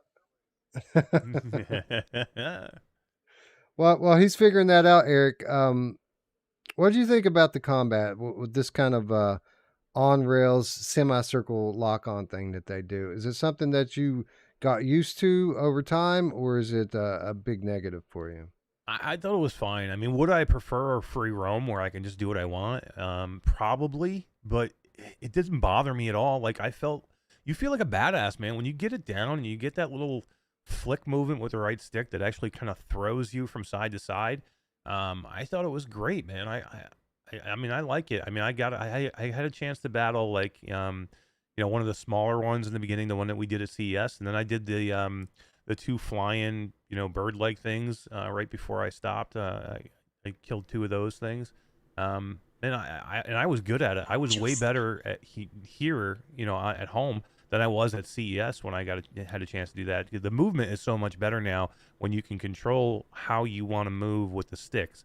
Like at CES, remember we were doing that little pull mechanic where you have to like grip and then you pull from side to side, which I absolutely hated. Brad's fault.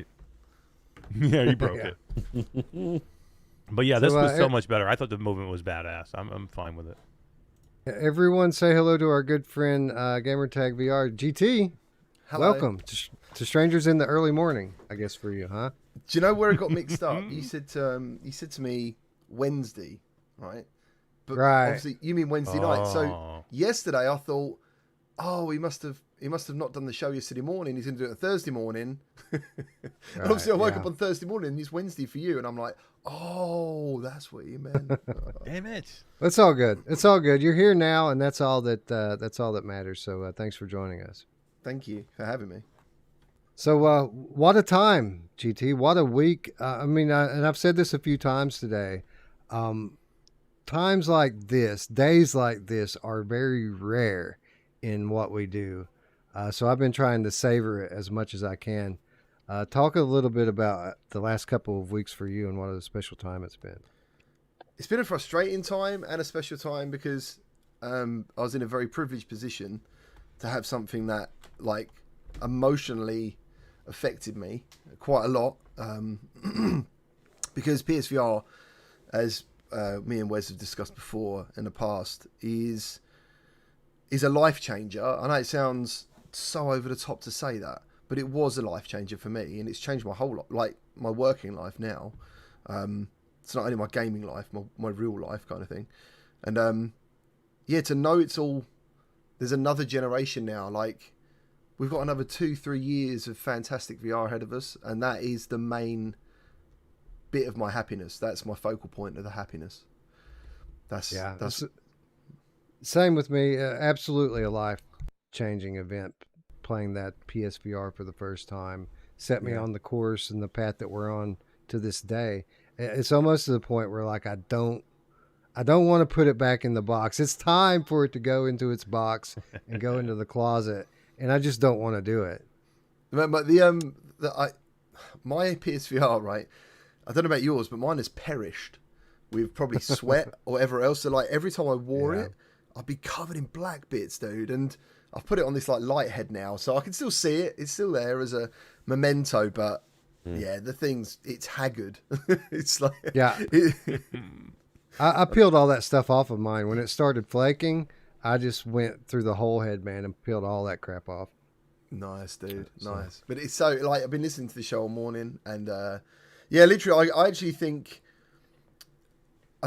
this show is really good because it's a very balanced view, and the main thing I think everyone could take away from all your opinions is it's a little bit different for everyone.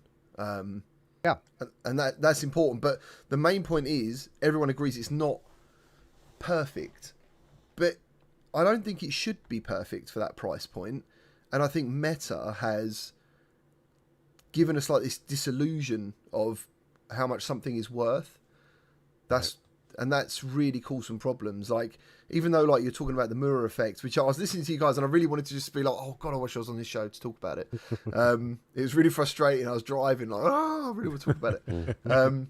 Because it was I gave myself the worst example first by accident, because one of the pinnacles of graphical excellence in VR is Kayak VR. So that was the first game. Am I lying?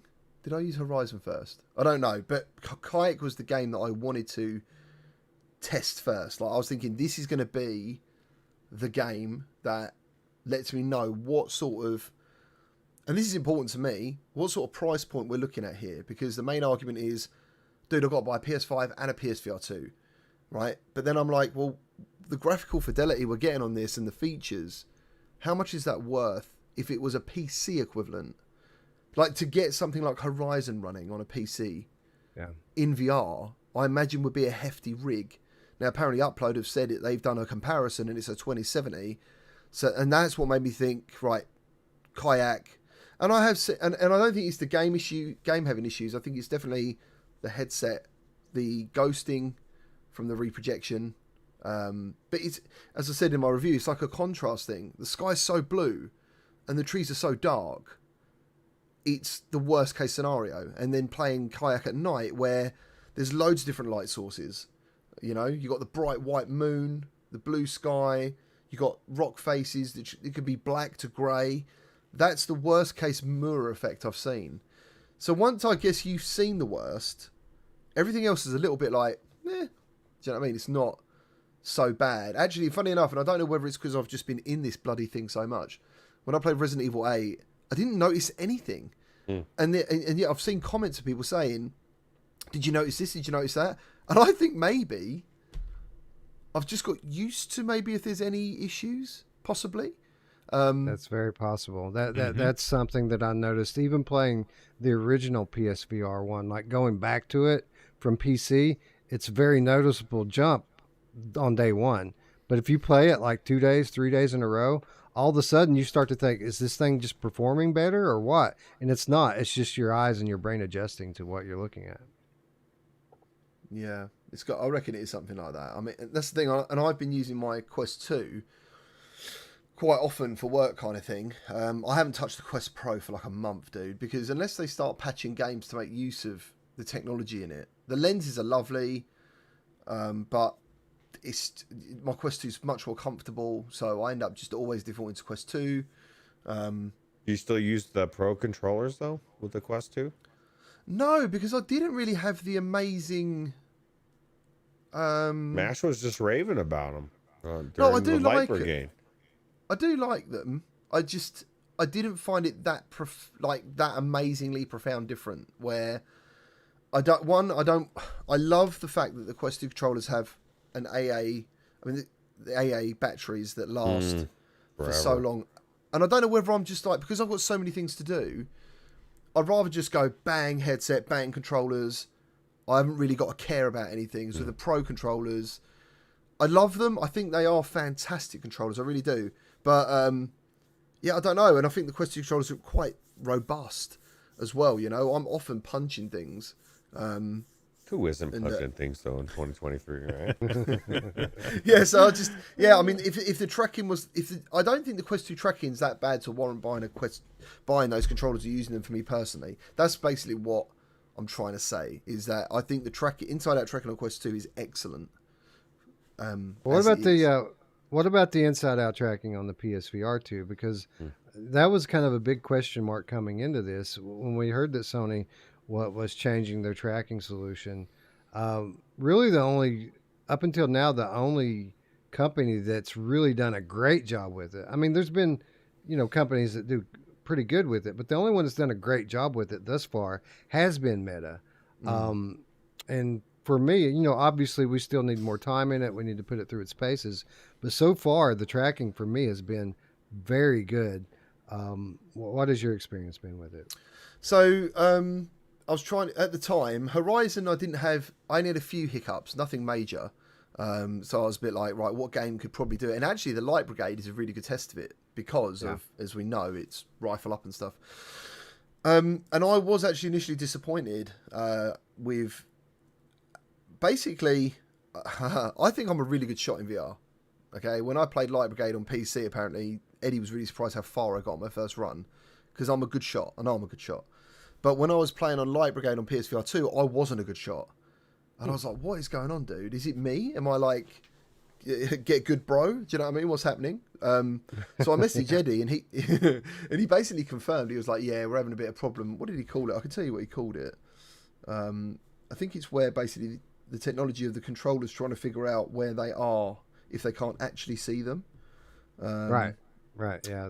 I know what you're talking about. I don't know what the name is for that algorithm that kind of corrects for that, but I know what you're talking about. Yeah, it's called suboptimal hand positioning. So there is a way that you can improve the tracking on the PSVR 2 as well in the menus with enhanced tracking. It's not very good for content creators because you'll end up with a border. So, and also you need to be facing a TV to do it. Me personally, I'm always facing my monitor when I'm recording, so it works out for me personally. But if you enable enhanced tracking, basically it gives the PSVR another point of reference through the cameras. But regardless of that, I was playing Light Brigade, and I don't know. I didn't think it was as good as Quest 2, which led me to say in my review really that it's really good. There's no if I mention that PSVR 2 isn't as good as Quest 2. You got people going, well, is it as bad as the reverb? And I'm like, hell no. Like, I think that's awful, the GT reverb tracking. See, I wouldn't go that far. I would really, with the G2 being my main daily driver for well over a year now, I can think of 2 games where the tracking's been an issue for me. And they've both been games like this where you've got a rifle, you're shooting enemies that are far away, and the occlusion becomes an issue. And this Population 1 and the Light Brigade. So that's why it was kind of my go-to to test the tracking out today. With Horizon, it's a bit different. You kind of have to handle a bow differently in this game than you typically would in other archery games. Yeah, I was going to ask you about that. Yeah, I found that when I first started playing the game. It's fine once you get used to it. Yeah, it's right. It takes some getting used to. What the difference is, or at least in my experience, the maximum draw distance of the bow is longer than my pull distance. So to pull the thing all the way back to it clicks, I have to hold it back here behind my head, which makes the aiming all out of whack. So the way around that, obviously, is you just don't pull it all the way back. And I found that if pulling it 3/4 and keeping it in front of your face, the arrow still flies out just as strong. It's just a technical difference between how the bow works in this game versus other games. Other games kind of account for your draw distance, and the maximum pull is always what it's supposed to be. That's not the case here, or at least it wasn't when I played it. I think don't you, in that game when it's fully pulled, you get like a star sound. Yeah, it clicks. Horizon. Yeah, you can hear goes it. You can hear it. Yeah. I couldn't shoot sideways in this game either. Like in bow and arrow games, I usually always go sideways with the bow. Like I never have it like this. I always have it like this, and I couldn't do that here because I was aiming way off. So I had to really turn it straight. And once I did, I was like hammering it really good. You know who else likes to hammer it really good? I do. You said about pulling out earlier. That was I caught myself very quickly. I missed it. I was like, no, I hope they did the mum thing. Ruuts, do you have any trouble adjusting to the archery in Horizon? I didn't feel like it, but I mean, I guess I must have adapted. I didn't try to do it sideways. I wasn't trying to get fancy like MASH. I just do a normal bow and arrow. But I probably did at some point figure out that it was more of a lesser pull and just kind of adapted as well. But no, it seems to be pretty good. That I really enjoy the way the fighting is. It's different, but I mean every game has different mechanics on fighting, and it's not, because it's kind of like when we talked about what was that game where I can't remember the name of the story-based game, but it was node to node. But because you're on nodes and you're going from node to node, you could be doing things and focusing on other things. And there's so much blood and truth. So there's so much going on here with different arrows, and I've already unlocked a couple of different ones that you're switching between mid-fight. And so you kind of need to not be running around willy-nilly. You need to be able to go and dodge, and the dodging system is so good that it just feels natural, and so it's just a different way of fighting. And so I don't even look at that as a limitation. I just think it's different. So Yeah, and I can say definitively that the experience here at home is head and shoulders above my CES experience, because not only do I not have the tracking interference that I had at CES, but I have optimal settings now. Steve's not yelling at you. Yeah, no Steve. Damn, Steve. Having smooth locomotion and smooth turning makes a huge difference in this game, especially in the combat. Especially in climbing. Yeah. I need a quick, smooth turn to adjust as I'm moving, because you're constantly shifting weight, which way you're going. You're going up. You're changing to pickaxes. There's so much going on. I can't imagine. Even just slow turn, snap turn sucks, or would suck. GT, with regard to Horizon, I don't know if I've ever seen more detailed character models in a VR game. I mean, it kind of blew my mind getting up close to some of these. What did you think about that aspect of it? It was basically in my review of, like, I could see the guy's pores Yeah. in his skin, and even though I've done that game, I started it again for a bit of a cheeky live stream, and again when he turned up again, I was just like, I'm gonna put my face in his face again, just to have a really good look at his skin, because yeah, it's amazing. I think what's really cool about PSVR 2 is on PSVR 1, the social screen made games look better, and like decent reviewers would let people know, like PSVR Parole would say, social screen footage all the time, because the amount of people who would tell you it doesn't look like it's in the headset. Well, fuck that, because the games actually look like on the social screen, well, they look like in the headset now. That's what it's, and I don't think people can believe that. And sure, there are some mirror effects to see. Sure, there is a little bit of ghosting, but £500 for this headset, I mean, yeah. If Valve puts this headset out, it's $1,000, right? At least. Yeah. I mean, I've had a lot. I think there's a benefit of probably your Discord as well, having a multi-format channel, because there's multi-VR formats, because there's so many different takes on this. For example, I know someone who's got a 4090 and a very expensive PC, and he was like, dude, this is the best VR experience I've ever had. It's better than anything else I've used. And I was like, wow, like, that's not the case for me in some games. Like, After the Fall, I think the PCVR version's better. Light Brigade, I think the PCVR version's better. I got a feeling After the Fall is actually the PSVR version upgraded, if you know what I'm saying. Right. There's certain textures that I would expect to see that aren't there. But again, it's because I look for this shit. Like, it's my thing to look for this stuff and test headsets. If you just want to throw all that away, it's a fantastic headset. What do you think about the climbing and just the little difference of having points to grab onto when you're at the top that pulls you up? I thought, oh my God, why does every game not do this? There is no grabbing on trying to pull yourself up and put your arms down. You just grab that thing and bam, you're up. I thought They've got it right. It's good.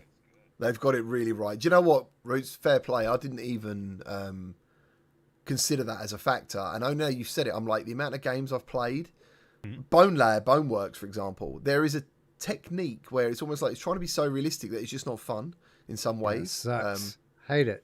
So frustrating because I'm the type of guy that if I have the ability to climb somewhere and explore areas that are hard to get to, I'll try for hours. I'll try. And it's just so frustrating in Boneworks when you can literally spend all this time climbing to the top of a structure.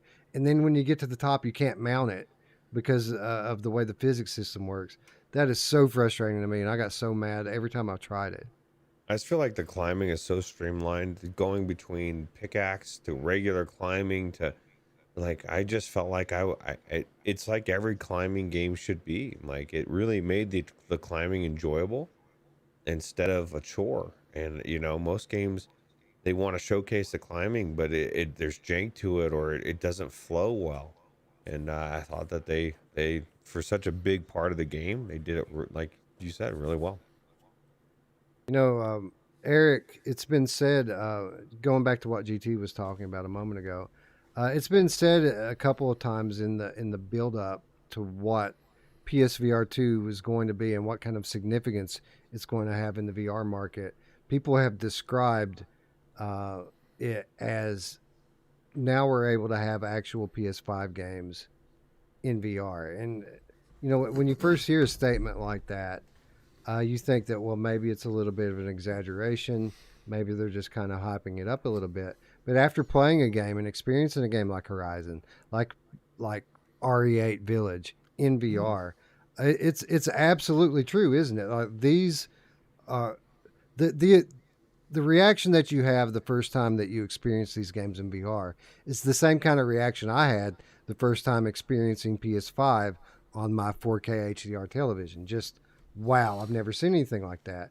And I think it's going to have a profound impact and raise the bar for what's possible in VR now. Yeah, I agree 100%. I mean, I know I'm going to kind of take a roundabout way of saying all this, but the visual people saying that this launch lineup wasn't good enough to me are completely insane. Like the stuff I played 4 games today. Okay, I played Call of the Mountain, Resident Evil, Gran Turismo 7, and Zenith. These games to me are all AAA games that it could take you 6 months to a year to get that in any other platform. We got this in 1 day plus everything else that's here. Like, it's insane to me. The level of these 4 games are so good. This is AAA gaming. Like, Horizon Call of the Mountain is a AAA game. We don't see these things very often. I mean, way back when you had Asgard's Wrath and Stormland, you know, and some of those great titles, you know, together with Half-Life Alyx and Saints and Sinners. When was the last time we saw big titles like this that are amazing? And we got how many today? More than 4 that I think that could be considered AAA. And we just don't get that all the time. So the amount of amazing gaming that I did today, and even in just a short period of time, completely blew me away. And man, I'm just so happy for the system. I just don't get anybody who's like, you know, I'm not excited for this launch lineup. If you didn't get excited playing just these 4 or 5 or 6 games that we played today, I don't know what you want out of VR or what you're missing, because this is exciting. People expect it's like people expected the first 2 years worth of library to be available on launch day. You know, it's kind of weird. Well, even the games that I went back to or that I played that were old school games like Thumper or this isn't even an old school game, but Demio, the skirmish I played was amazing. Synth Riders, I can't remember that chick's name now. that I did the was so phenomenal.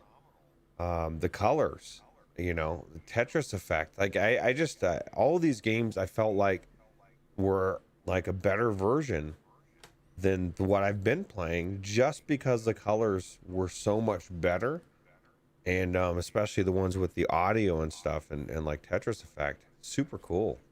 I just want to add to that. Like, this is where people take what they want out of what you say. So, because I've said After the Fall is better on PCVR, they then assume that that's a negative on a lot of things. But actually, Tetris Effect and Res, is the best versions on PSVR 2, because not only the colors and the contrast, the headset Audio. vibration. Yeah. The headset vibration for me personally, I find that incredible. I don't know. Maybe I'm still in the honeymoon period. You know, it's been like 2 weeks, but if I ever get a minute not to do anything, my favorite game to check out is Tetris, just because I love that headset vibration. I think it's absolutely amazing. I was going to touch on something a second ago about what was we saying? We were saying something, and I'd say it backed up, and I started listening to everyone.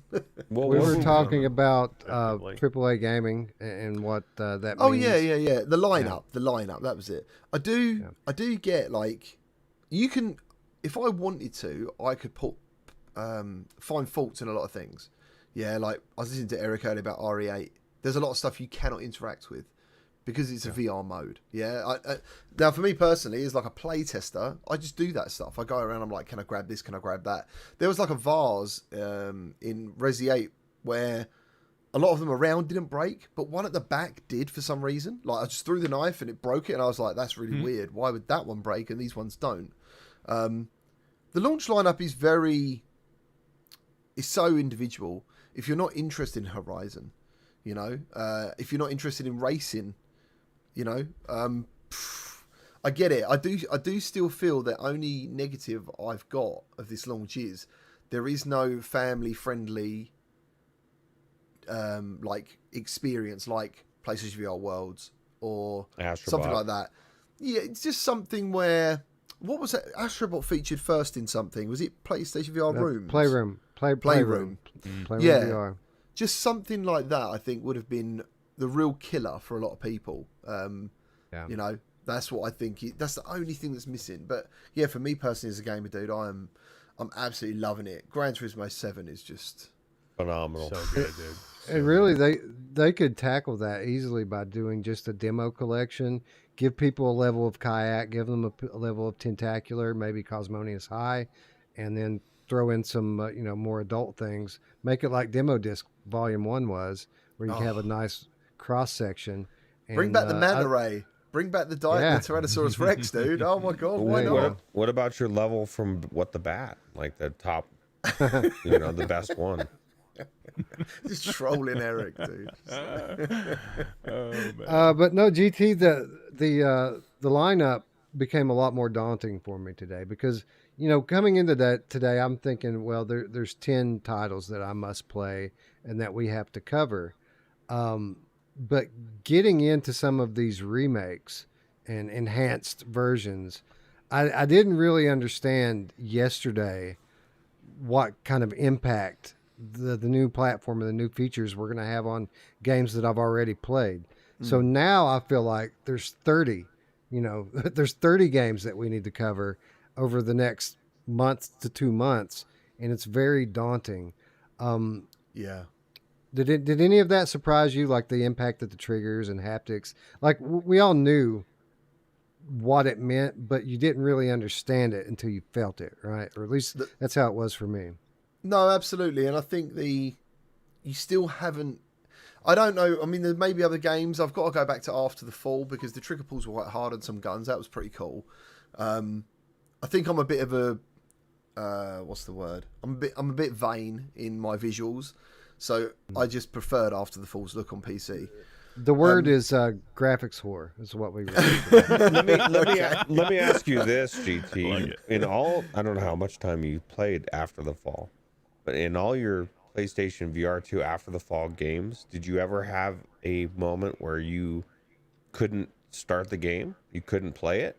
because the PC version, as great as it may look, has so much True. fucking jank, and half the time you go to play it, you can't play it, or it's something's wrong with it. That if I had a consistent, like, actual time where I could just turn it on the PlayStation VR 2, I'd rather play it that way. That's the thing. This is another thing why PCs are, for some people, the nightmare they want to get away from, and for some people it's not. So it's just that game. It's that fucking game. They can't seem to get the PC version stable for some reason. Yeah, see, for me though, it is stable. Was really bad too, though. The original PlayStation version was terrible. The original PlayStation version was the worst. It was horrible. Well, what about this one, the VR2? No, I didn't try it yet. I haven't played it yet. Yeah, it's fine. It is fine, Ruuts. It's fine. It looks good. And yeah, if you're having trouble on PC, absolutely. Like the PSVR 2 version is very close. It's fine. It's good. It's great. You know what I mean? It's not bad at all. But going back to the triggers, I actually think so far the only game that has really blown my mind with them was the game that no one else has played yet, is Switchback. Because they were fucking kicking off some sound. Like in my video, they had this like really amazing setup, and this mic was here, right? This little Rode mic. And in my video, when I use the Uzis, you can hear the fucking controllers as much as you can the gun sounds, because guns don't click like. It's the controllers doing that, and it was like, I don't want to big it up too much because I might have like now dreamt it better, but it was almost like playing Time Crisis again back in the arcade. Wow. It was really kicking. Like I loved. I was just like, this is amazing. You know, while I was there, I could just keep thinking, I wish Wes was here. I think he would have peed. Me too. Like, Ruuts. Ruuts. This man legitimately thinks that he's better than us. This man legitimately thinks that he is better than us. It's gonna make me miss the B haptics in this, though. Could you imagine that you get all these haptics and everything else, and if you could ever get a B haptics vest to work with this, I mean, it's gonna be crazy good. I mean, Do you think it'd be worth trying out in audio mode? I've never tried the audio mode in I haven't either. haptics vest. No, I haven't actually. I've always enjoyed the haptic patterns, though. I'm a bit of a haptic whore. So haptics whore, yeah. You know who else is a haptics whore? Yeah, she is. Who isn't a haptics whore these days? Right? I was just trying to fit in. Any vibration, she's a whore for. Yeah, she just gets that vest and sits on it, right? Oh, turns it on up. Just puts on infinite health and just gets fucking taken out constantly. Like, oh yeah, I love dying. Oh, shit. So GT, what are we going to see tomorrow? We got 5 new third-party VR titles that are going to be announced during a state of play. You know, on one hand, we've had disappointing state of plays in the past, but on the other hand, we've had constant reveals for the last month on the PlayStation blog, and these are obviously games that they were saving for the state of play. So, what are your expectations for tomorrow? Well, I take it you guys all know about that German leak that happened. Yeah. So, I mean, those games haven't been announced, have they? Officially, Some of them have. Some of them were on the blog. PlayStation blog. Yeah. Yep. Right. Okay. So what ones is Wanderer official now? That's official, isn't it? Okay. So Wanderer, which I'm so happy about, it was such a great game. I'm going to really look forward to revisiting that. I'll be honest. Green Hell. Yeah. Solaris 2. I don't know if that's been officially done. Well, I mean, they came out on their Twitter page and confirmed it. Yeah, someone said that was in their Discord, and they were like, "No, we don't know what that's about." And then about 5 minutes later, they went, "Yeah, actually, that is true." Yeah, that's how it happened. Yeah, that was quite funny. But do you know what? I mean, I've heard rumors, and I'm fucking. I don't want to. I've heard rumors there is a first-person Returnal VR mode coming. Yeah, I've heard the same rumors. That won't be tomorrow, unfortunately, because that would be a first-party title. But yeah, I've heard the same, and as has Eric. Yeah. Oh, I didn't. I mean, that's always in the back of my mind since I heard it. I was just like, oh my goodness, that would be. Dude, I'm just to play it in third person with the Prey Dog mod is going to be a dream for me. You know. Yeah. Why is it taking so long for that to come out? That thing. I mean, it's game over, really, isn't it? For a lot of Tomorrow. modding, man. Yeah. Because Supposedly. everything. Rumored tomorrow. Really? Yeah, if it drops tomorrow, I don't know what I would do. Like, I'm just going to go sell my PSVR too. I'm just kidding. You know, it's interesting because there was this whole discussion. You know, mods blew up last year, and there was this kind of whole discussion around it. Like, does it undercut developers and make it harder for indie devs to sell VR games because of the quality of the mods that are coming out now? It's interesting now because we're seeing kind of this Prey Dog mod come out that's so universal and widely adaptable. It's going to kind of have the same effect on the rest of the modding community that the mods had on the indie games, right? It's going to make a lot of these these VR mods seem less impressive because the Prey Dog VR injector just does so much for so many games. If you can inject that into any game, then why would you ever use Reshade for 99% of games anymore? Like, Why would 4-packs, any why- of them? Why would anybody pay Luke Ross $10 a month anymore after this thing comes out? You know what I mean? Yeah. Yeah. I mean, I don't. With the developers making money and stuff, I mean, there's a lot of games I never bought because they weren't VR, which I have bought because of a VR mod. Right. So, Yeah. end of the day, and unless you're playing pirate games, you still fucking own the game anyway. You know, it's Yeah. you still My paid your message. ticket. You know, hell yeah. My message to indie developers regarding this is get good. Right. You know, Yeah. if get good time. and people will buy your game. Just yeah. stop focusing on all the things that we've been told needed to be focused on. Like we want good graphics. We want a lot of, but the gameplay is the reason why we play these games. So as long as you make the gameplay loop fun and give us a reason to go back into the game, you know, you're good. But, you know, expecting me to walk in and start looking at my hands for 5 minutes and then climb a ladder, that's not happening anymore. If you're going to give me any climbing, it better be like Horizon Zero or Call of the Mountain.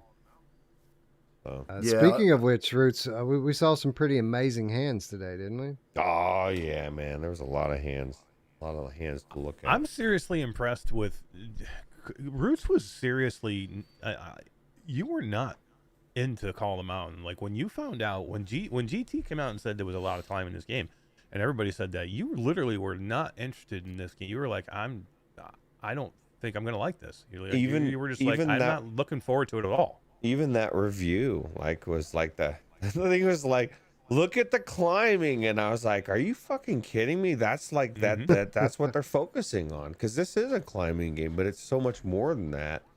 And and they've made the climbing actually fun and streamlined it to a point where it's good. You know, I really enjoy it.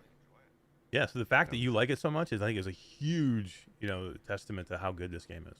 They made it interesting. They did make it interesting, and not only that, like, it's very different to be reviewing a game than just playing it on your own time. Because in Horizon, like, I smashed this in 2 days. And I had gone to the gym on the first day and done shoulders, and then I had no idea it was going to be like what it was. And oh my god, like my fucking arms, dude, I felt like they just wanted to fall off, because not only are you climbing, you're then holding a bow out and doing the fights. And the fights, if you take the eye tracking and aim assist off for the bow, it's tough. Do you know what I mean? It's tough. But it also brings a bit of credit to the tracking of the PSVR 2 as well. I've got to say that I've had a couple more issues with PSVR 2 over Quest 2 just means that PSVR 2 tracking is actually fucking good. It's not, as I said, it's a perspective thing, you know? You could flip it and be like, well, he said it's not as good as Quest 2. But I'd be thinking, well, fucking Quest 2's top bar. Like, that's top boy, really, in inside-out tracking. So to be super close to that is a good thing, I'd have thought. And also, we're probably going to get software updates and God knows what else with this anyway. This is the first outing, you know? Yeah, remember how crappy the Quest was when it first came out? The Quest 2 tracking was nowhere near as good as it was now when it first came out. That's true. Have you had anybody in your community, GT, complaining about issues with their controllers pairing and having to hard reset them to switch games and this sort of thing? Because I've seen a little bit of that since we went on the air tonight. Yeah, it's not. I was very privileged, obviously, to do a review on the PSVR 2, but it's very scary to be like one of the first out there. You know what I mean? Because you just think to yourself how much things can change later on, and issues like this I never had. So yeah, I'm seeing that. I'm seeing the thing of these are the two things I can figure out is it's on, so you turn it on, you press your PlayStation buttons, everything's working, and then you go into VR and suddenly this controller just like doesn't work. You know, either buttons don't work or the controller is just like it's not there. It's funny enough, in Resident Evil 8 yesterday was the first time I had an issue with my controller, and basically the controller, which would be here, went to my hip on the left, and I could not get it to come back. Like normally what you do is you hide it from the cameras and then it would say like recenter itself, normally with VR headsets, but it took about a minute to come back. Wow. I don't know. I've never had that before. I sort of had a little peer in my room. I was like, is anything different? Because you can have different light sources as well, artificial, natural. They can mess things up. My curtains are shut. The same lights I've had on throughout all my reviews are on.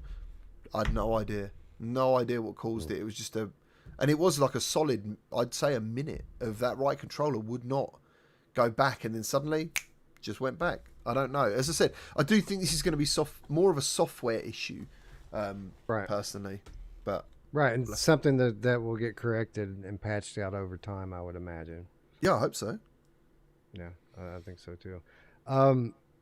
So we're starting to run on a little bit here. Let me just ask you before we sign off, GT. Is there anything, any games that really stuck out to you that we haven't talked about yet? You know, kind of maybe a sleeper title or something that you enjoyed more than you thought you were going to. No, I think you guys have been really thorough, and I agree with everything you said. To be honest, I think my chill games that I've really enjoyed.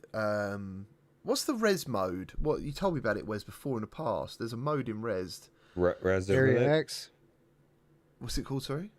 It's called Area X. Area VR, X. Yeah, is fucking amazing on PSVR 2.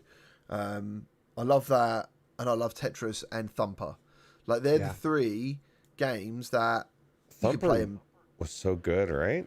Oh, mate, I loved Thumper anyway, but yeah, again, for those three games that they're not graphically setting any bars really. They're not trying to wow you in any way, but when you combine everything, that's the bit I think people forget about PSVR 2 in some ways. I mean, yeah, we've got certain downsides, but when you get the haptics, the visuals, the contrast, the colours, when all that happens, which a game like Thumper does do really well, you're like, yeah, this is the best version of this game.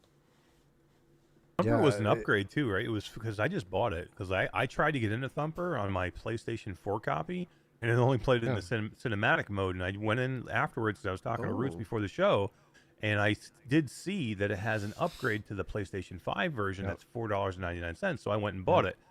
So that just makes me think, would you guys pay $5-10 if we can get some of these PlayStation 4, PSVR 1 titles into the headset? Dude, I'd pay full price for Polybius again. Like to get an upgrade Really? to Polybius. Polybius, really? That's such a fucked up game, dude. I think if it. If it's a game that you like to play from time to time anyway, like this is the reality, and we kind of all just said it. Like GT's 99% done with his headset. I'm PSVR 1. I'm kind of the same way with mine, with the exception of a couple games, and I'm hoping that they get some kind of a remaster or something, because I don't ever want to put that headset on again. So like for $5 I can now play it in on the new headset I have. I mean, to me that's a no-brainer. It's only $5 or $10 or whatever it is, right? If you like the game anyway, why not? I didn't even think about it. I could have went and played it on the show account probably, but I was like, for $5, I'm gonna go do it right now just so I don't have to switch over, because I already got the game. For $5, I'll get it. So it makes sense. Yeah, it's in there. It's in there. Most of what I want to play is in there. Still need a key for Pavlov. Still need a key for Fantavision. But those are really the only outstanding titles. Just let me know if you want any contacts for Pavlov. I can do that. But I'm looking forward to Fantavision a lot. Yeah, I was a huge fan of Fantavision on PS2. One of my trusted friends, Mike, said it wasn't very good. Oh no, that's expensive too. I almost bought it. Yeah, I'd love to get a kit. It's one of those ones now. I'm Mm. like being self-employed and stuff. I'm a bit like wary of cash, and now I'm a bit like I want to get a key just to let everyone know if it's any good or not. But I haven't really seen anyone talking about it either, No. and I don't know whether that's because I was a PSVR 2 fan, like day one. Fantavision, like I bought Tekken Tag Tournament and all those games and stuff, so I don't know whether maybe there's no nostalgia for everyone else. I don't know, Possible. yeah. Roots, how cool is it that we're sitting here on PSVR 2 launch day, and some of the highlights of the day actually were PSVR 1 launch titles. Like that's pretty cool, right? It is cool, and it just shows how some people, myself included, very short-sighted when it comes to like looking at that launch window or the launch titles and saying these are all ports, these are all games that I've played a million times. I don't give a shit about Thumper. I don't give a shit about Synth Riders. The Lindsey Sterling experience I went into for Synth Riders was phenomenal. Like it was, I mean, we've liked that game anyway, but like seeing it with all the colors in the dark contrast, and it was just so much better than anything I've ever played in Synth Riders. And it's a game, it's just another game that that got ported over that needed to come over. So Yeah, it was a game that didn't have the multiplayer on PSVR. The PSVR version didn't have multiplayer. Now this version does, so it's kind of a big upgrade for that community. yeah, I think people need to realize we are hardcore VR people. That's part of the problem. When I read the comments and stuff, I have to remind myself that I am fucking hardcore for this shit. Like I literally live it now. Every hour that I've got where I'm not seeing my family or eating or being at the gym is VR orientated. So yeah, like to me, more VR of a decent quality like this, a very good quality actually, is fucking great, because there's been times as a content creator, at the moment it's the worst case scenario in a way. There's so much I can do. I don't know what to do, so I end up, to be fair, just going for the games that I'm personally interested in checking out. But there's been times where I'm like, what am I playing?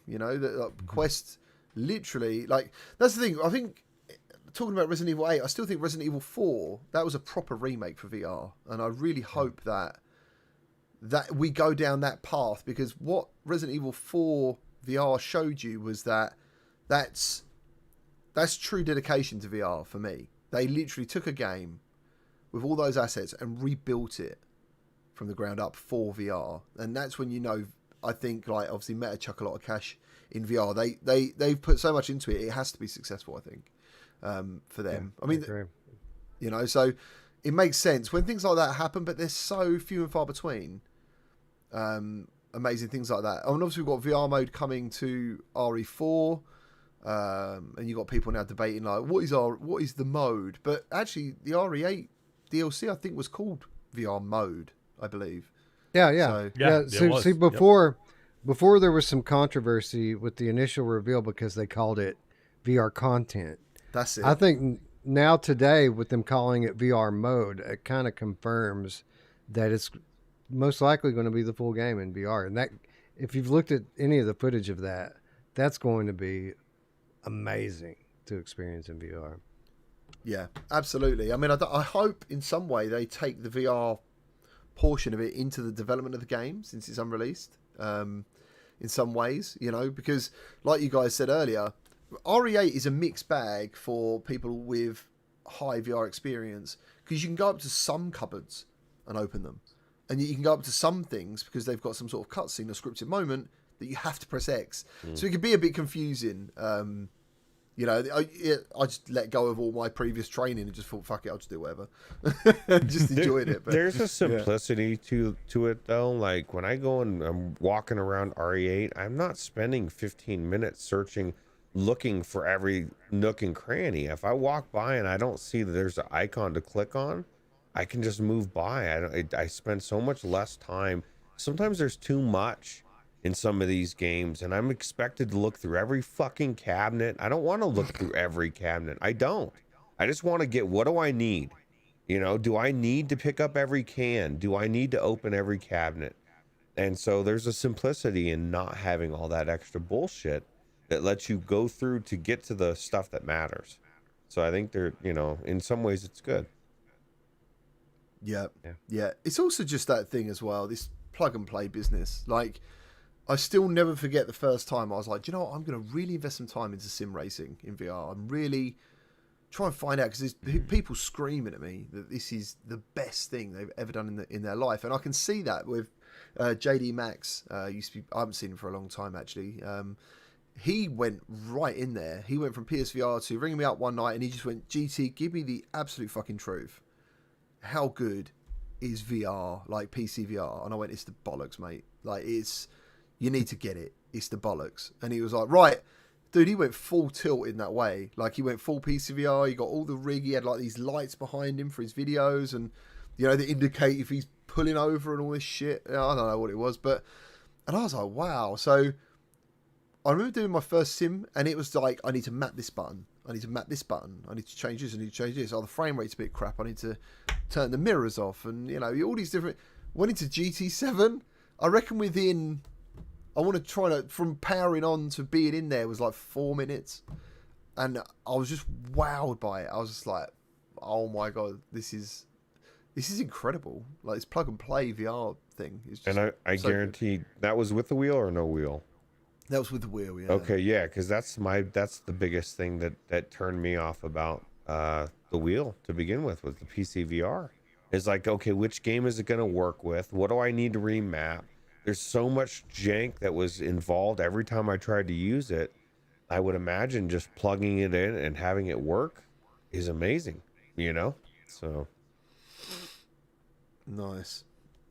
Anyway, guys, we are approaching the 3-hour mark. It is after 4 a.m., and I'm sure Eric has an early morning tomorrow, just like any other day.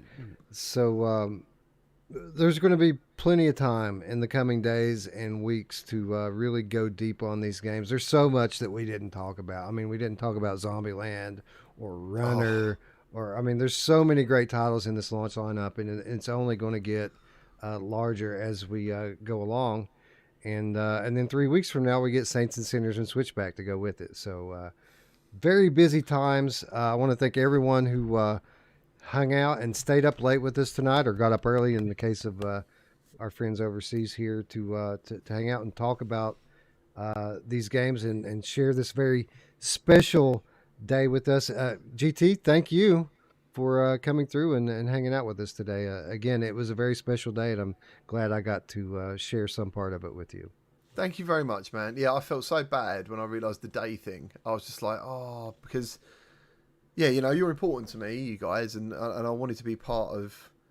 Do you know what I mean? Like, imagine being with friends, being able to talk about this. It's so important, and yeah, man. Thank you for having me on, and I'm so glad that it's everything you wanted. You know, I'm really pleased about that. You know. So I guess the challenge going ahead, Ruuts, is going to be what do we cover first, right? Because now we've got dozens of titles to play. They're all amazing. It's going to be a challenge. Maybe we're going to have to start doing what we did last week and working in game impressions on Sunday just to get through all of it. absolutely. And what we could do too is put it out to you out there in the watching this after the fact or live. Let us know what you want us to play. What are you curious about? You know, because that's a lot of what we take into consideration as well. Is like, what does the community want to know, and what questions can we answer for you? So. Yeah. What do you want us to play first? What are you curious about? What have we forgotten to touch upon? We have the things in our hands now. We can test it firsthand and let you know. Just leave comments down below. Speaking of comments, don't forget, we are running a second chance giveaway for the Light Brigade on PSVR. So we have a North American copy and a European copy that we're going to give away next week. All you have to do is make sure you're subscribed. Leave a comment down below that says that you want to enter, and maybe you will win next week when we meet back here on Strangers in the Night. Eric, are we going to be able to get you into anything other than Gran Turismo, or is that just kind of the default? I think that's all. That's seriously all I want to go play right now. Like I was in there for like, I don't know, maybe an hour, and I want to hook my wheel up now. I just want to hook my wheel up, and I think that's all I want to play. But man, I still want to beat Call of the Mountain. I want to go finish our Resident Evil 8. You know, those 3 games for me are the games that I'm like really want to play right now and finish. Got a week for each of Shade, them. I'm ready. Shades of Grey Matter says, I like to see a bit of Demio. On the fence with that one. Demio, I'll tell you what. I went in and I played for my first time. Oh, I just lost GT with that. Let me do that a different way. Are you all right?